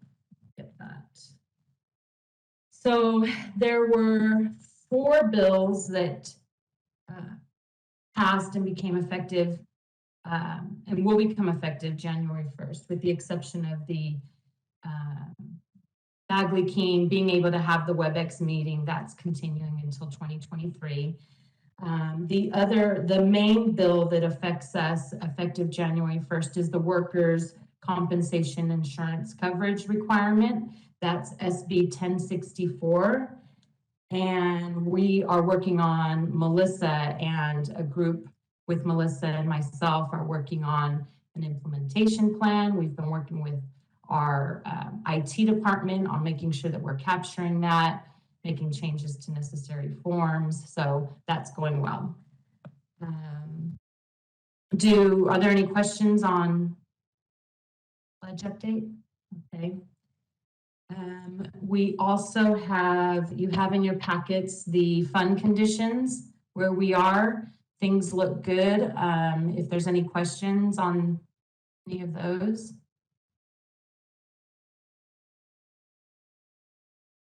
Okay, and for the regulations update, we have 3 regulation packages that have been presented to the department or to the board. The first is the language that you're going to actually vote on later today in this meeting. That's the pesticide application notice and fumigation application notices, the changes to that. The second package is the WDO electronic submission proposal. We're holding off on that package because we thought it was more efficient and effective to just wait for BizMod to finalize so that we can get our new WDO system in place, because that will affect our regulations and how it should be written. And lastly, the continuing education revisions. That's the new EPA standards. This was on the agenda for today, or it is on the agenda, but the language is not quite ready. So EPA just recently released the approval to the standards. So we're not ready to have that language looked at and voted on yet. We're working closely with our legal office as well as DPR and the Department of Public Health, because they are also submitting regulatory changes. So we're trying to do that together. And that actually concludes my EO report. You can. Just one question. I was just waiting for you to finish. Was just with the amount of WDO reports. It shows in the chart they've gone down quite a bit from last year. They continue to go down with the real estate market. Is that being addressed at the board? Because I mean, that's quite a bit of the funds of the board is from those WDO reports?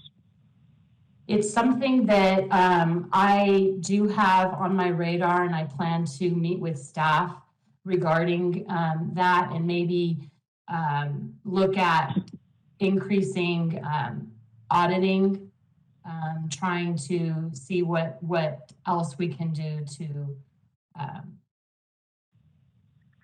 stop that from decreasing as much as it is right now. Yeah. Okay, yeah, just being in the industry, we're obviously seeing it go down quite a bit. Yes. So as I was looking through that and you were talking, it was something to raise up. So any other questions from the board on what Sophia's covered? No? Well, thank you so much. I know this is your first executive officer report as an executive officer, correct? Yes, it is. Thank you. You did wonderful. Yes, awesome. So excited. We are now on agenda item 9, which I know you're probably really excited for this to go through and get done, because I know you've been working really hard. When we were in Southern California, Sophia was every waking second that she had in between the meetings was working on this. So let's go over the review and possible approval of the 2022 Sunset Report for submittal to the legislature. This is the moderator. I think we may need to open for public comment on agenda item 8. Thank you very much, Sarah. Can we open for public comment on agenda item 8 on the executive officer's report, please? This is the moderator, and at the direction of the board, I've opened up the Q&A feature for public comment. Members of the public, if you would like to make a comment on this item, please click the Q&A icon located at the bottom right-hand corner of your WebEx screen, or use the raise hand function. I'll pause a moment to allow the public time to access those features and submit the requests.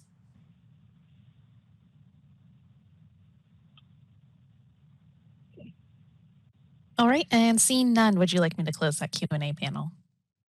Yes, please.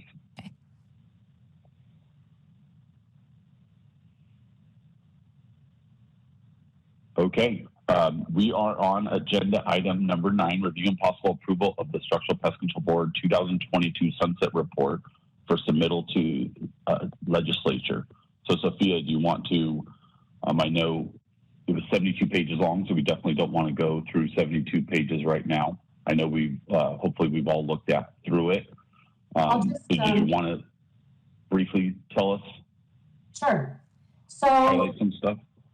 Well, I'll just give you an overview of what I've been working on and what you're looking at. So the sunset oversight process allows the legislature to review the laws and regulations pertaining to the board and evaluate the board's programs and policies to determine whether the board operates and enforces its regulatory responsibilities and is carrying out its statutory duties, including fiscal management. The board is up for sunset in early January 2023, and in preparation for the sunset hearings, the board has to prepare the comprehensive report that you're looking at right now and provide the legislature with background information and an overview of how we're doing. You were all sent the final draft of the sunset report, and we're just looking for your approval to submit to the legislature.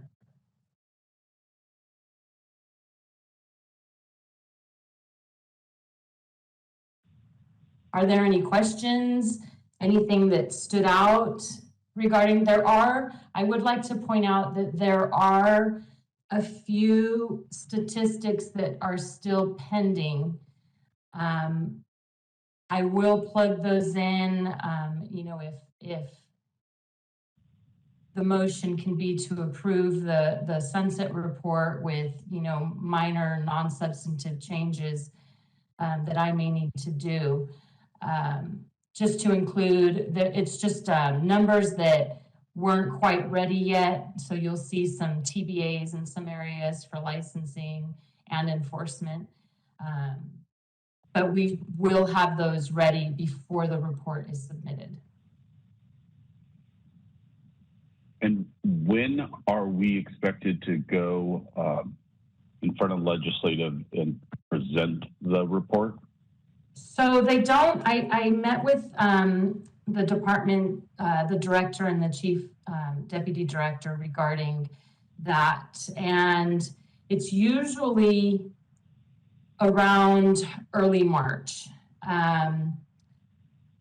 I do plan to go over to the Capitol and meet with the committees and find out and see if there's more of an exact date, because I do understand that there's some things on the calendar that may conflict. So, but it's usually early March.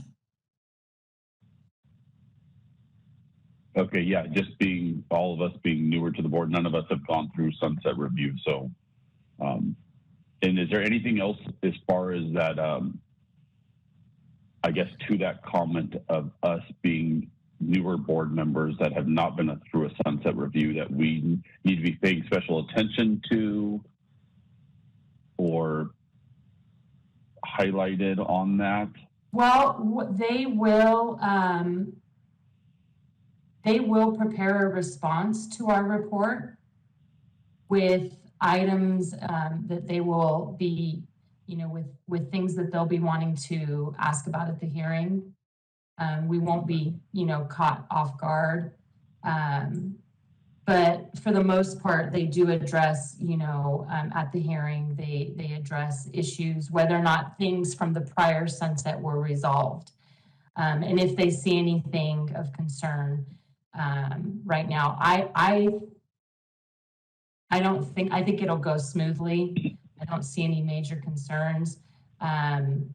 Usually it's the president, and if you're unavailable, the vice president that attends the hearings with the executive officer. Okay, so we submit, after we approve this, we submit it to them. In the next several months, we will get feedback of questions they might have, and that it'll give us time to then look through those and answer those in possibly a March hearing. Yes. Okay. Okay, I just wanted to understand the process more. So any other questions from board members or comments? I just have one really, really minor and nitpicky suggested edit. I just want to say it's a very comprehensive report.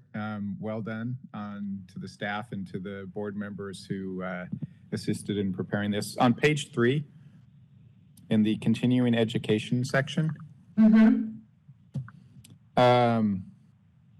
there's a sentence, it's the third sentence. The SPCB approves course content and provides a statewide list of course providers on its website to assist upstart and current CE businesses. Shouldn't that be structural pest control businesses instead of CE businesses?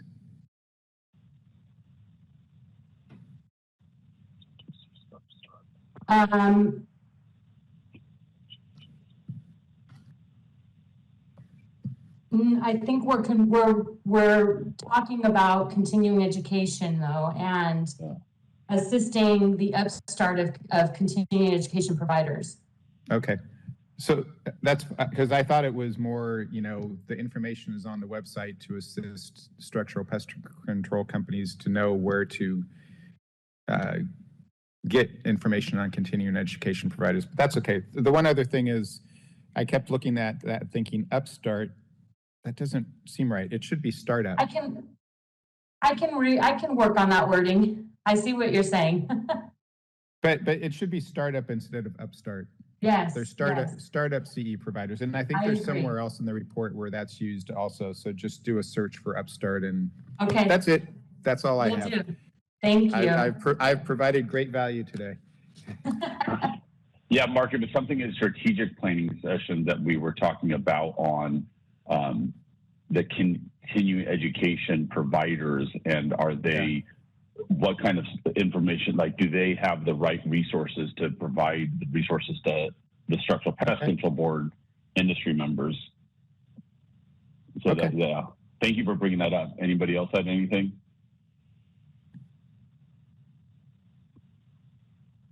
Awesome, I'm hearing nothing. So Great job, Sophia. I bet you are excited. I am. I'm relieved, and I'm sure the staff are relieved also. Okay, so I would like to make a motion to approve the 2022 Sunset Report for submittal to the legislature. Can I get a second? All right, I just to confirm, did the board also wish to add in that motion to the provision, the delegation to the EO of any minor grammatical or non-substantive edits? Yes. Okay. Thank you for catching that, Michael. In second. Was that Yesenia? Yes. Okay, Yesenia seconds that. Public, can we open up to the public? This is the moderator, and at the direction of the board, I have opened up the Q&A feature for public comment. Members of the public, if you would like to make a comment on this item, please click the Q&A icon located at the bottom right-hand corner of your WebEx screen, or use the raise hand function. And audio-only participants can raise their hand by pressing *3 on their device. I'll pause a moment to allow the public time to access these features and submit their requests.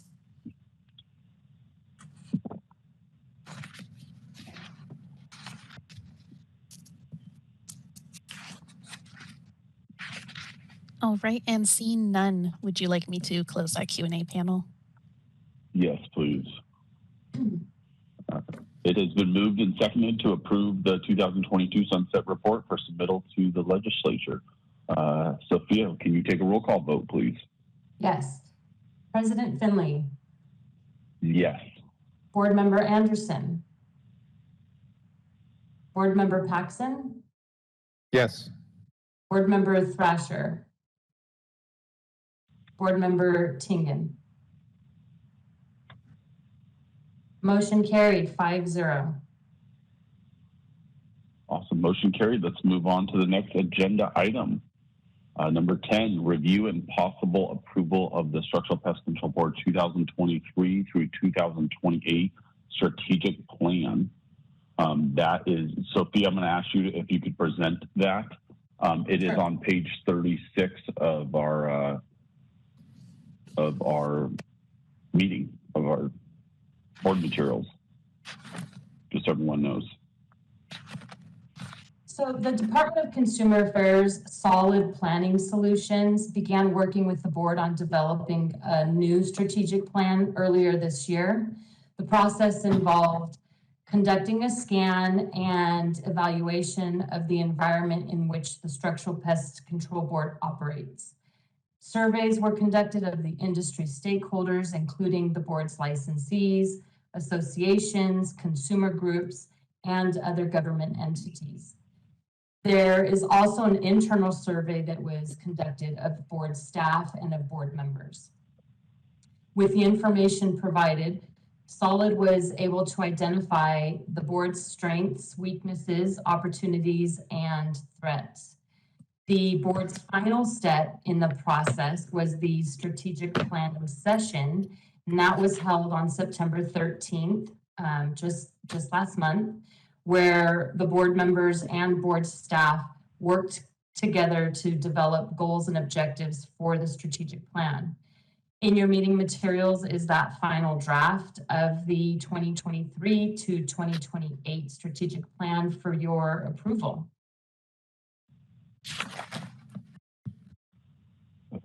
Any comments, questions? I know seeing it for the first time the other day, if there was a section for message from the president that I wouldn't mind working with you, Sophia, on putting something out there on that. I know it was optional.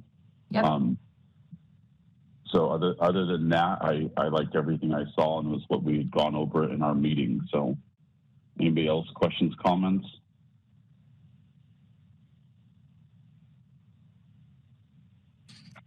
No? Okay.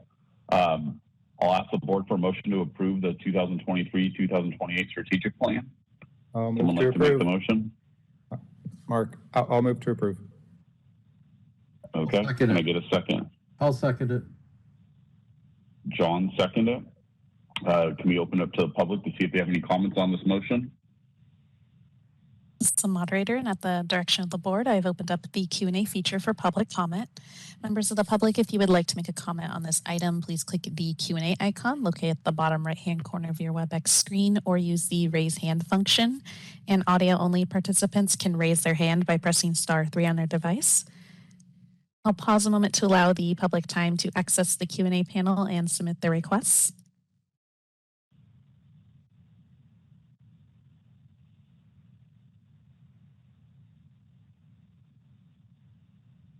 All right, and seeing none, would you like me to close that Q&A panel? Yes, please. So it has been moved and seconded to approve the 2023 through 2028 strategic plan with addition of a president's message to be included in that. I'll ask Sophia for a roll call vote. Finley. Yes. Board Member Anderson? Yes. Board Member Paxson? Yes. Board Member Thrasher? And Board Member Tingen? Yes. Motion carried 5-0. Okay. Sophia, you get to take a well-deserved break now that we've got both of those done.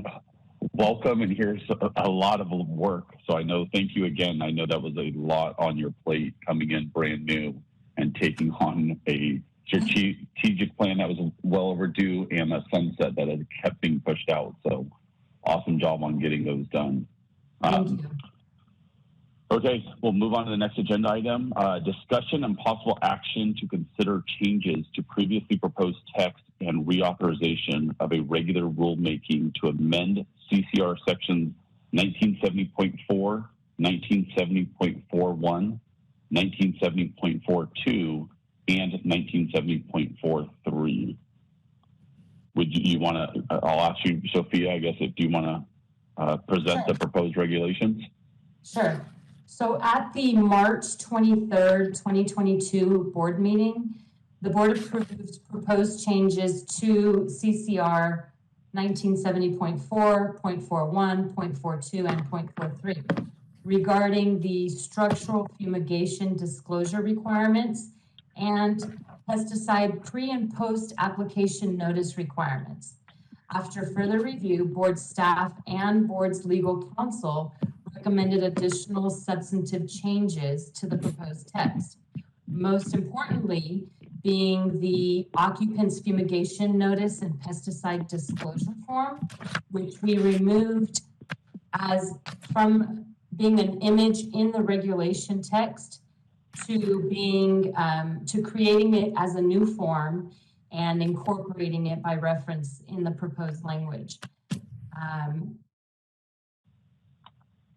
So we're asking, it now needs to go back to the board for vote again to rescind the prior proposed text and to approve the proposed amendments that are in front of you today. Okay, any questions, comments on that from board members? I have a before question. I make the motion? Well, I just want to ask Michael, and just because I used to be counsel to boards, the agenda item on this doesn't mention 1970.43, even though it's included in the package. Is that a problem? Reference to 1970.43 was added as an amended agenda, so there's actually a amended agenda on the website. So it's been noticed. So it's a good question. It's a good question. Good. Because I'm looking at the hard copy, so I didn't see that. Never mind. Yeah, and I'll add as well that Alex Millington, Reg Counsel, is also on the line. So if you also have specific technical questions about the rulemaking, he's certainly the expert. Okay. Does another question for staff? Do these regulation items usually come with a staff report or anything that summarizes what's being done?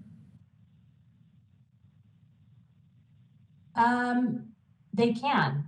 I can make sure to include a memorandum, a cover memo on exactly what the changes are. For this particular package, everything that's required in this regulation, in this proposal, is already required in our current regs. We're just Yeah, it's just, yeah, It and just breaking took it me a out. few minutes to figure that out and cover a short summary explaining why we're doing what we're doing, I think can be helpful. Yes, I apologize, and I will make sure to include that in That's the okay. next board meeting. Thank you. Yeah, that was something Sophia caught yesterday on the 1970.43 that was added. So okay, it wasn't on our original agenda. Okay. I have a question here. Who was talking that I interrupted? That's right. Janet.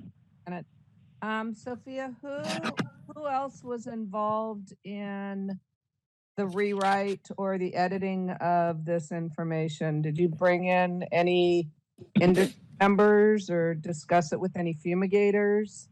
So that's what would happen once internal, our attorneys over at the Department of Consumer Affairs, their regulations attorney, Alex, is on the call now.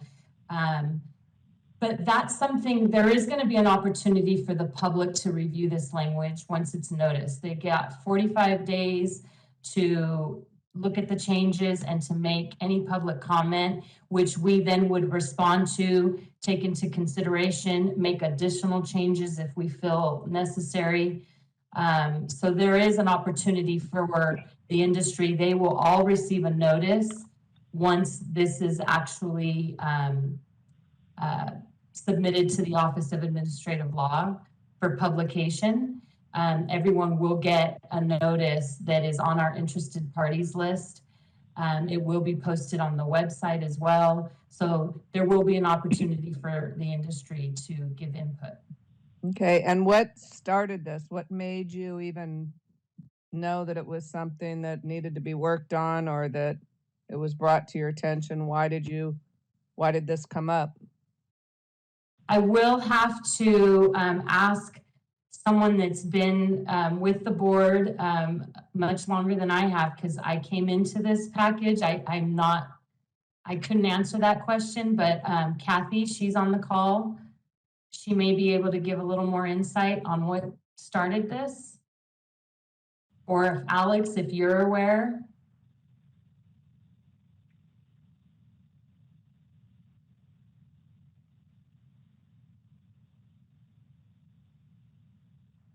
I'm sorry, I didn't realize I was a panelist here. I can unmute myself and I'm going to raise my hands. But hello, everybody. My name is Alex Millington. I am the board's regulatory counsel. So I guess first off, to specifically answer the question, I don't recall exactly what prompted the re-revision of the text. I can certainly go back and look through my emails right now as we talk about it to try and look back at that information. Can tell you a couple of things about this. Number one, moving the form from as described in the text over into a form incorporated by reference just generally makes the regulatory language a little bit easier to understand and may make further modification to the form a little bit mechanically simpler in the future, where the changes can be made directly on the form and not in the text. A couple other notes I think I would like to highlight about the way that the language has been changed is that some of the terminology has been clarified. So for example, in 1970.4a, the term occupant is clarified to the term tenant, and that is being clarified throughout. So in 1970.4, it appears on the form itself. It appears, I don't know if it appears in any of the other sections that are being modified here.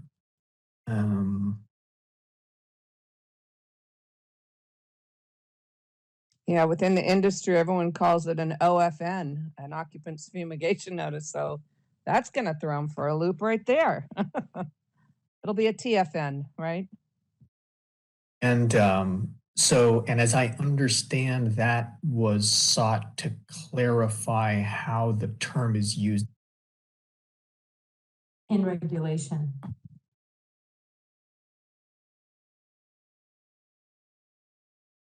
are a couple of other changes here.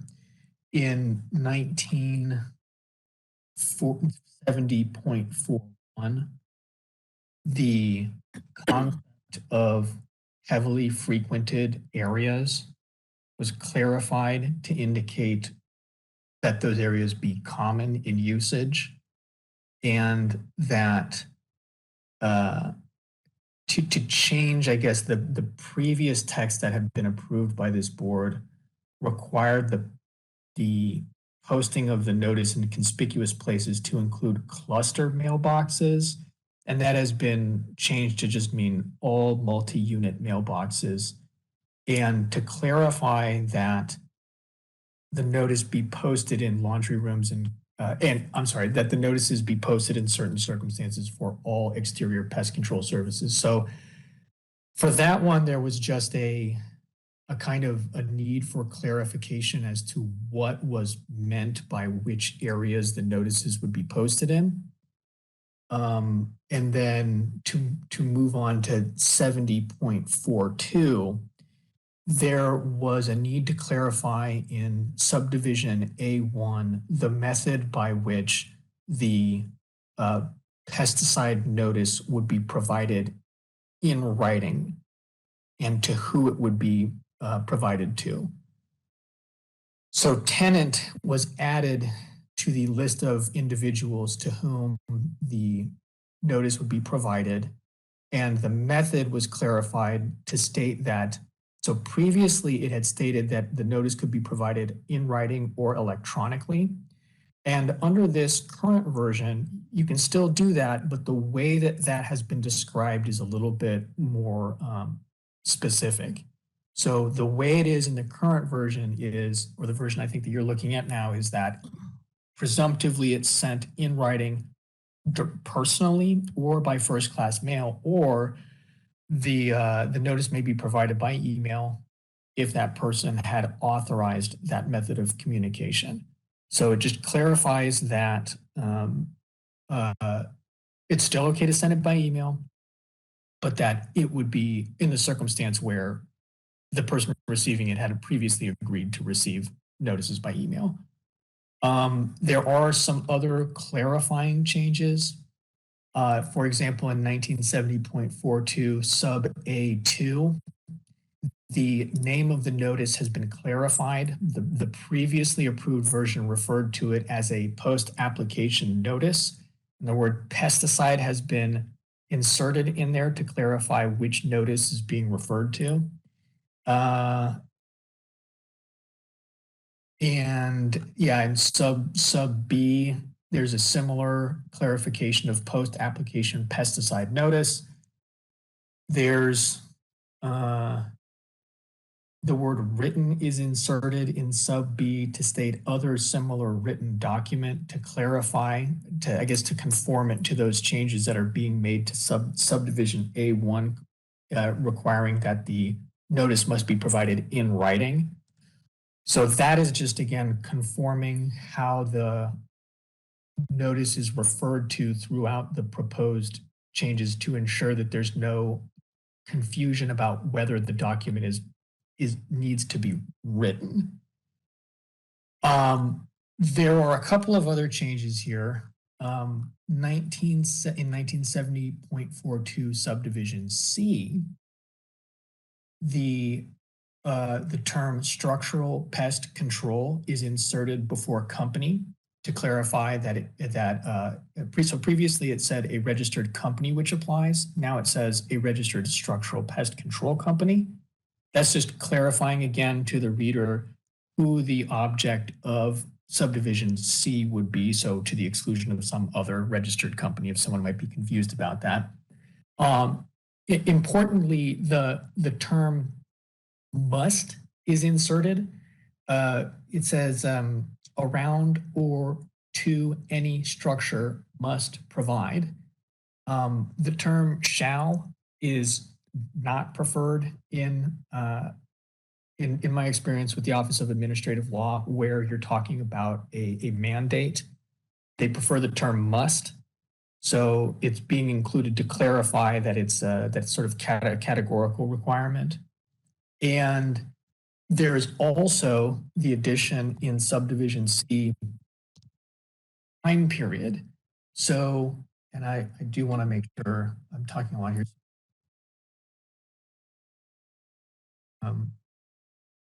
Yes, so subdivision C now states this requirement applies to all requests made within 3 years of the pesticide. Previously, subdivision C did not contain requirement, and so it was it was determined we should include one just to clarify to everybody, you know, how long such a request or how long the requirement of C would apply. Lastly, in 1970.43, changes were made to include the term structural fumigation or after the phrase injury relating to A. That's a substantive change which clarifies that the reporting duty applies not only in the circumstance of just a pesticide application, but also in the circumstance of a structural fumigation. So that is a significant clarification to this text. And finally, there is a clarification after the phrase reported immediately, the term by telephone has been inserted to reflect what, through my understanding in conversations with board staff, is the current practice of the Structural Pest Control Board and other offices in receiving those reports, that those reports are typically made by telephone. And so it's clarifying what the responsibility is to any party that might have to make that report. Because in the absence of defining the method by which the report is made, it might be seen as unclear. So I know that was a lot to break down, but some of those changes could have been viewed by the Office of some of the existing language could have been viewed by the Office of Administrative Law as impermissibly vague. And so there was a lot of clarification of terms that were included here. And as a result of those conversations with board staff, some of the additional, I guess, more policy related changes, such as contact by telephone or the requirements of that 3-year period being stated in there, came out of those conversations as well. President Finley. For clarifying, that was in-depth and really good. Sure. Any other questions or comments from the board after hearing Alex's comments? President Finley, can you hear me? This is Kathleen Boyle. Yes. Yes, there you are, Kathy. So just to give you a little bit. You want to add to that? Yes, please. So basically, to give a brief overview for the earlier question in terms of how this came about, there was a Structural Act Review Committee that basically met for approximately 5 years. And this particular item was one of their final items. And so the committee that was present, and they met, like I said, multiple years. It included industry members, regulatory members, particularly the Department of Pesticide Regulation, and a number of representatives from the County Agricultural Commissioners Association. So there are 58 counties in the state. There were representatives, probably 4 to 5 of them, especially in the higher urban areas. So much of this was at the request of the County Ag Commissioners, who you may not be aware, but those are our local enforcement individuals on behalf of the board and on behalf of DPR, because it's pesticide-related issues. So they typically are the ones who would be monitoring and regulating the use or lack thereof of all the things that are actually included in this 1970.4.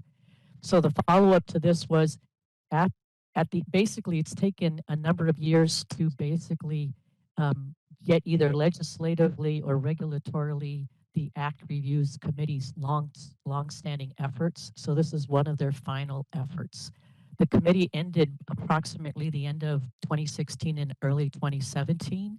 So this was presented to a much earlier board and then pretty much just set aside for the while.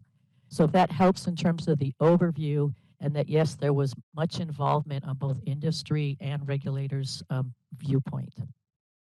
And just as a note, So the county ag commissioner system, the county agricultural commissioners themselves are aware of this particular rulemaking and have been apprised of it in preparation for when it will be ready for public notice. Thank you so much. That really helps again with, especially with newer board members, for us to understand. Is that typical, or is this one just got pushed to the side for quite some time for it being addressed and 5 years later finally making it to the table? The effort, actually, the key focus was getting the legislative items dealt with first and then moving on to rulemaking later. So the priority, it did follow the order of priority. Okay. Okay. Thank you very, very much, Kathy. Any other comments, questions from board members? Hearing none, I will make the motion. It's gonna be a long motion, guys, so bear with me. I'll make a motion that the board rescind prior proposed text and approve the proposed regulatory text and changes to sections 1970.4, 1970.41, and 1970.42 and 1970.43 as provided in the materials, and direct staff to submit all approved text to the Director of the Department of Consumer Affairs and the Business, Consumer Services, and the Housing Agency for review. If no adverse comments are received, authorize the executive officer to take all steps necessary to initiate the rulemaking process, make any technical or insubstantial changes to the package, and set the matter for hearing if requested. If no adverse comments are received during the 45-day comment period and no hearing is requested, authorize the executive officer to take all steps necessary to complete the rulemaking and adopt the proposed regulations at sections 1970.4, 1970.41, 1970.42, and 1970.43 as noticed. Can I get a second? Kyle. Thank you, Jana. Can we open to the public for any comments?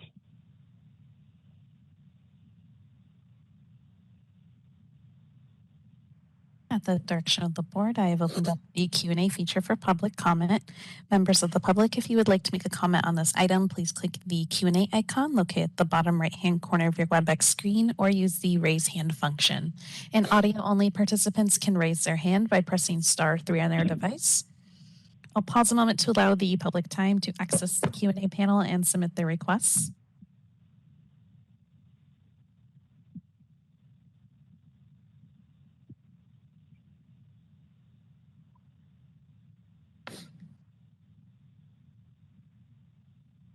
All right, and seeing none, would you like me to close that Q&A panel? Yes, please. So it has been moved and seconded. Sophia, can you take a roll call vote, please? Yes. President Finley. Yes. Board Member Anderson. Board Member Paxson. Yes. Board Member Thrasher. Yes. And Board Member Tingen. Motion carried 5-0. Thank you. Let's move on to the next agenda item.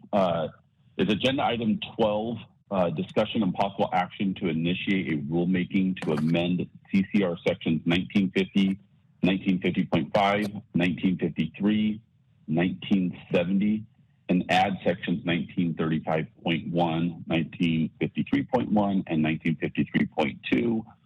The executive officer has requested to table this agenda item until another board meeting because the language is not quite ready for that for us. Is there any comments on that, Sophia? We don't have the wording. No, we're not ready yet. We had it added to the agenda thinking that we possibly could have it ready for your vote, but it's not. So you could not have the sunset review and the strategic plan and everything else all in your first couple months on board. Any discussions on that? I don't know, do I need to open that to the public because we're not discussing it? I don't think it has to be open to the public. Michael, Okay. I don't think so, but Michael, do you want to? You can proceed. Thank you. Okay, perfect. So agenda item 13, annual election of board president and vice president. Sophia, do you want to present this agenda item? So every October we elect a new president and vice president, or a president and vice president. So are there any nominations for board president? I nominate Kyle.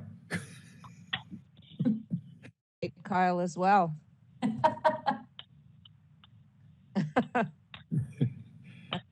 I'll take the first from board member Paxson. So Kyle Finley is nominated for board president. I will now do a roll call. It's actually so first you got to, Kyle, do you accept that nomination? Oh, thank you, Michael. It's okay. It's I assumed he accepts. Yeah, was that a yes? Yes, I didn't hear. He's Okay. not running away. Okay, fantastic. And then it was seconded. So just briefly open it up for public comment, and then you can do the roll call vote. Thank you. Election. Okay. Mm-hmm. Perfect. Yeah, Sarah, can you open up for public? The moderator, and at the direction of the board, I've opened up the Q&A feature for public comment.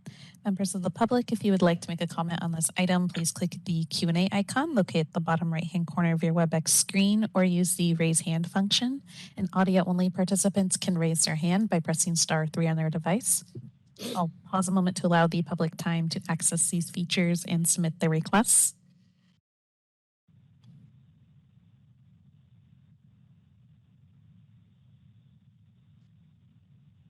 All right, and seeing none, would you like me to close that Q&A panel? Yes, please.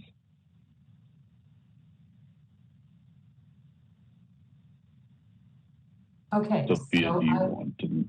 I will now do a roll call. President Finley? Yes. Board member Anderson?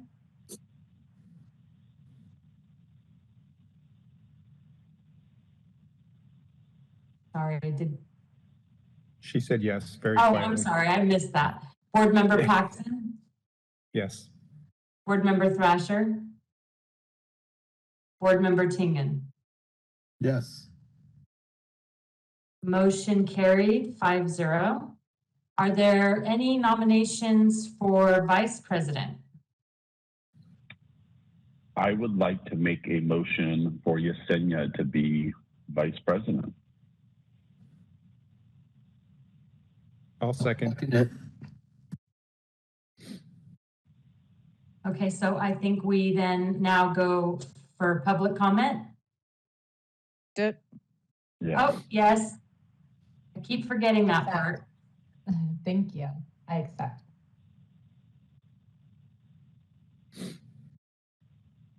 All right, this is the moderator, and at the direction of the board, I've opened up the Q&A feature for public comment.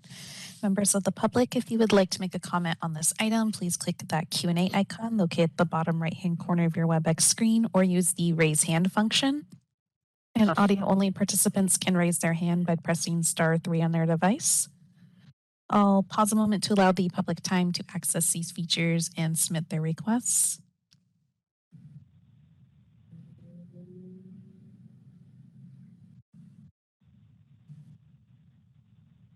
All right, and seeing none, would you like me to close that Q&A panel? Yes, please.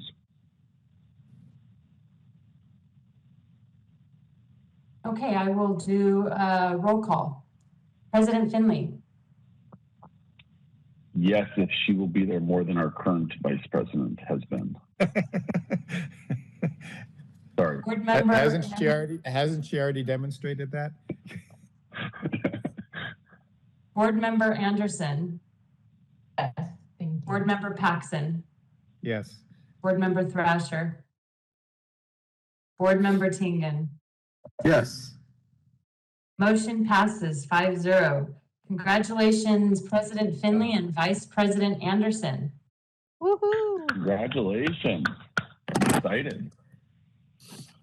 Okay, well, that was exciting. Let's move on to future agenda items. Are there any future agenda items that we would like to discuss?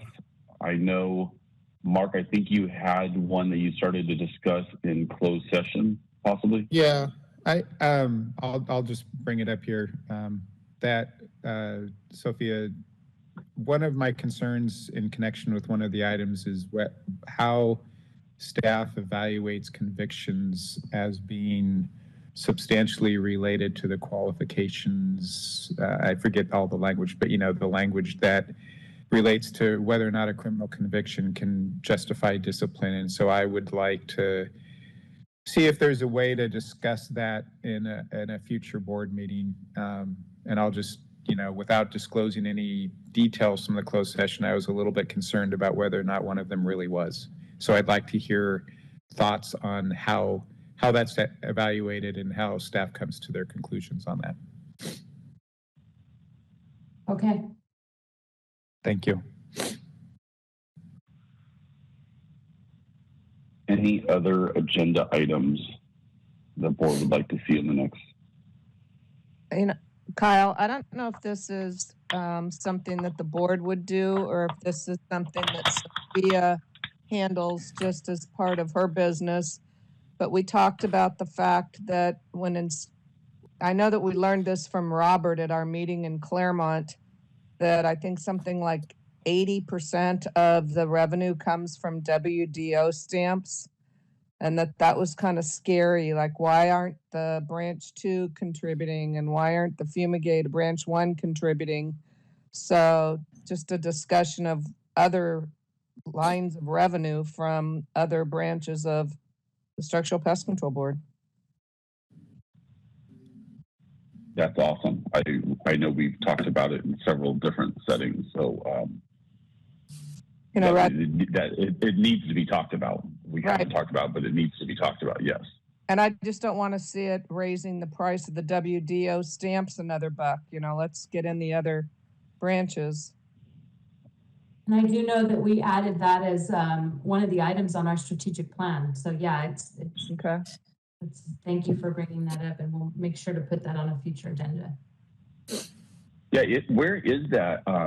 Is that the right place to put it on an agenda item? Is it putting it in the strategic plan that we're going to go over separately? Where's the right forum for that? It should be something that the board discusses. Maybe you decide to create a subcommittee to work on that. There's options, but even though it's in the strategic plan, it should also be something that's on an agenda at a board meeting. And to create a subcommittee to do something like that, it does need to be talked about at a open to the public board meeting, correct? Or can there just be a subcommittee created? Can you answer? I want to say yes, but Michael maybe knows about creating a subcommittee. Does that have to be at a board meeting? Not necessarily. I think if you create a committee that's no more than 2 individuals, then you can, the board president has discretion. So if it's more than 2 individuals on the subcommittee, then that should be at a board meeting. Well, and let me clarify further. What makes it a little easier why normally you would want to is that if you go beyond that, if it's 3 or more, then you're going to have to, for that committee to be able to function, they're going to have to have formally noticed meetings. Because that would be considered. So that's the distinction. Is if the board president wants to appoint a committee, usually to get things done, it's easiest to keep it to 2 members. Right. That's right. Okay. And can you have 2 board members and staff? You can have more than 2 people in that subcommittee, or no? Or does the staff member consider? I think I'd have to research that. I think staff could be staff to the subcommittee, so they're not actually a member of the committee, but they're staff to the committee, assisting those 2 members in doing the work of that subcommittee. That would be my I think that's how you could keep it as 2 people and not count staff at the third. And I Michael, think, yeah, sorry. No, I think, go I ahead. think you're correct. I mean, I think that, you know, I just, cause it's not what constitutes for that 2 or more, or the more than 2 rule is actual members of the board. So I think you could have feasibly more individuals who are not board members, and that could include staff members. So I think you're correct. Okay. Any other agenda items? And Mark. One thing that I think we had originally talked about when we were developing the strategic plan was once it was being, I guess, up and going, is potentially having a standing item on our agenda that sort of helps us kind of benchmark to the board, like against our goals at a high level. And Sophie, I don't know if this is something you could weigh in on, of what's feasible to sort of have on our, because I know some of that will naturally come up within those board agendas, but you know, is there a way to have a standing one so that we have insight into how we're working against that plan? Definitely, we can have a standing item on, or maybe, yes. I mean, the board meets, 3 times a year, I think. So that's definitely something that we can add to every agenda to give an update. It could even be under the EO report. I can provide an update on what, you know, where we are with certain objectives, certain goals. Yeah, Perfect. I think that I like that a lot.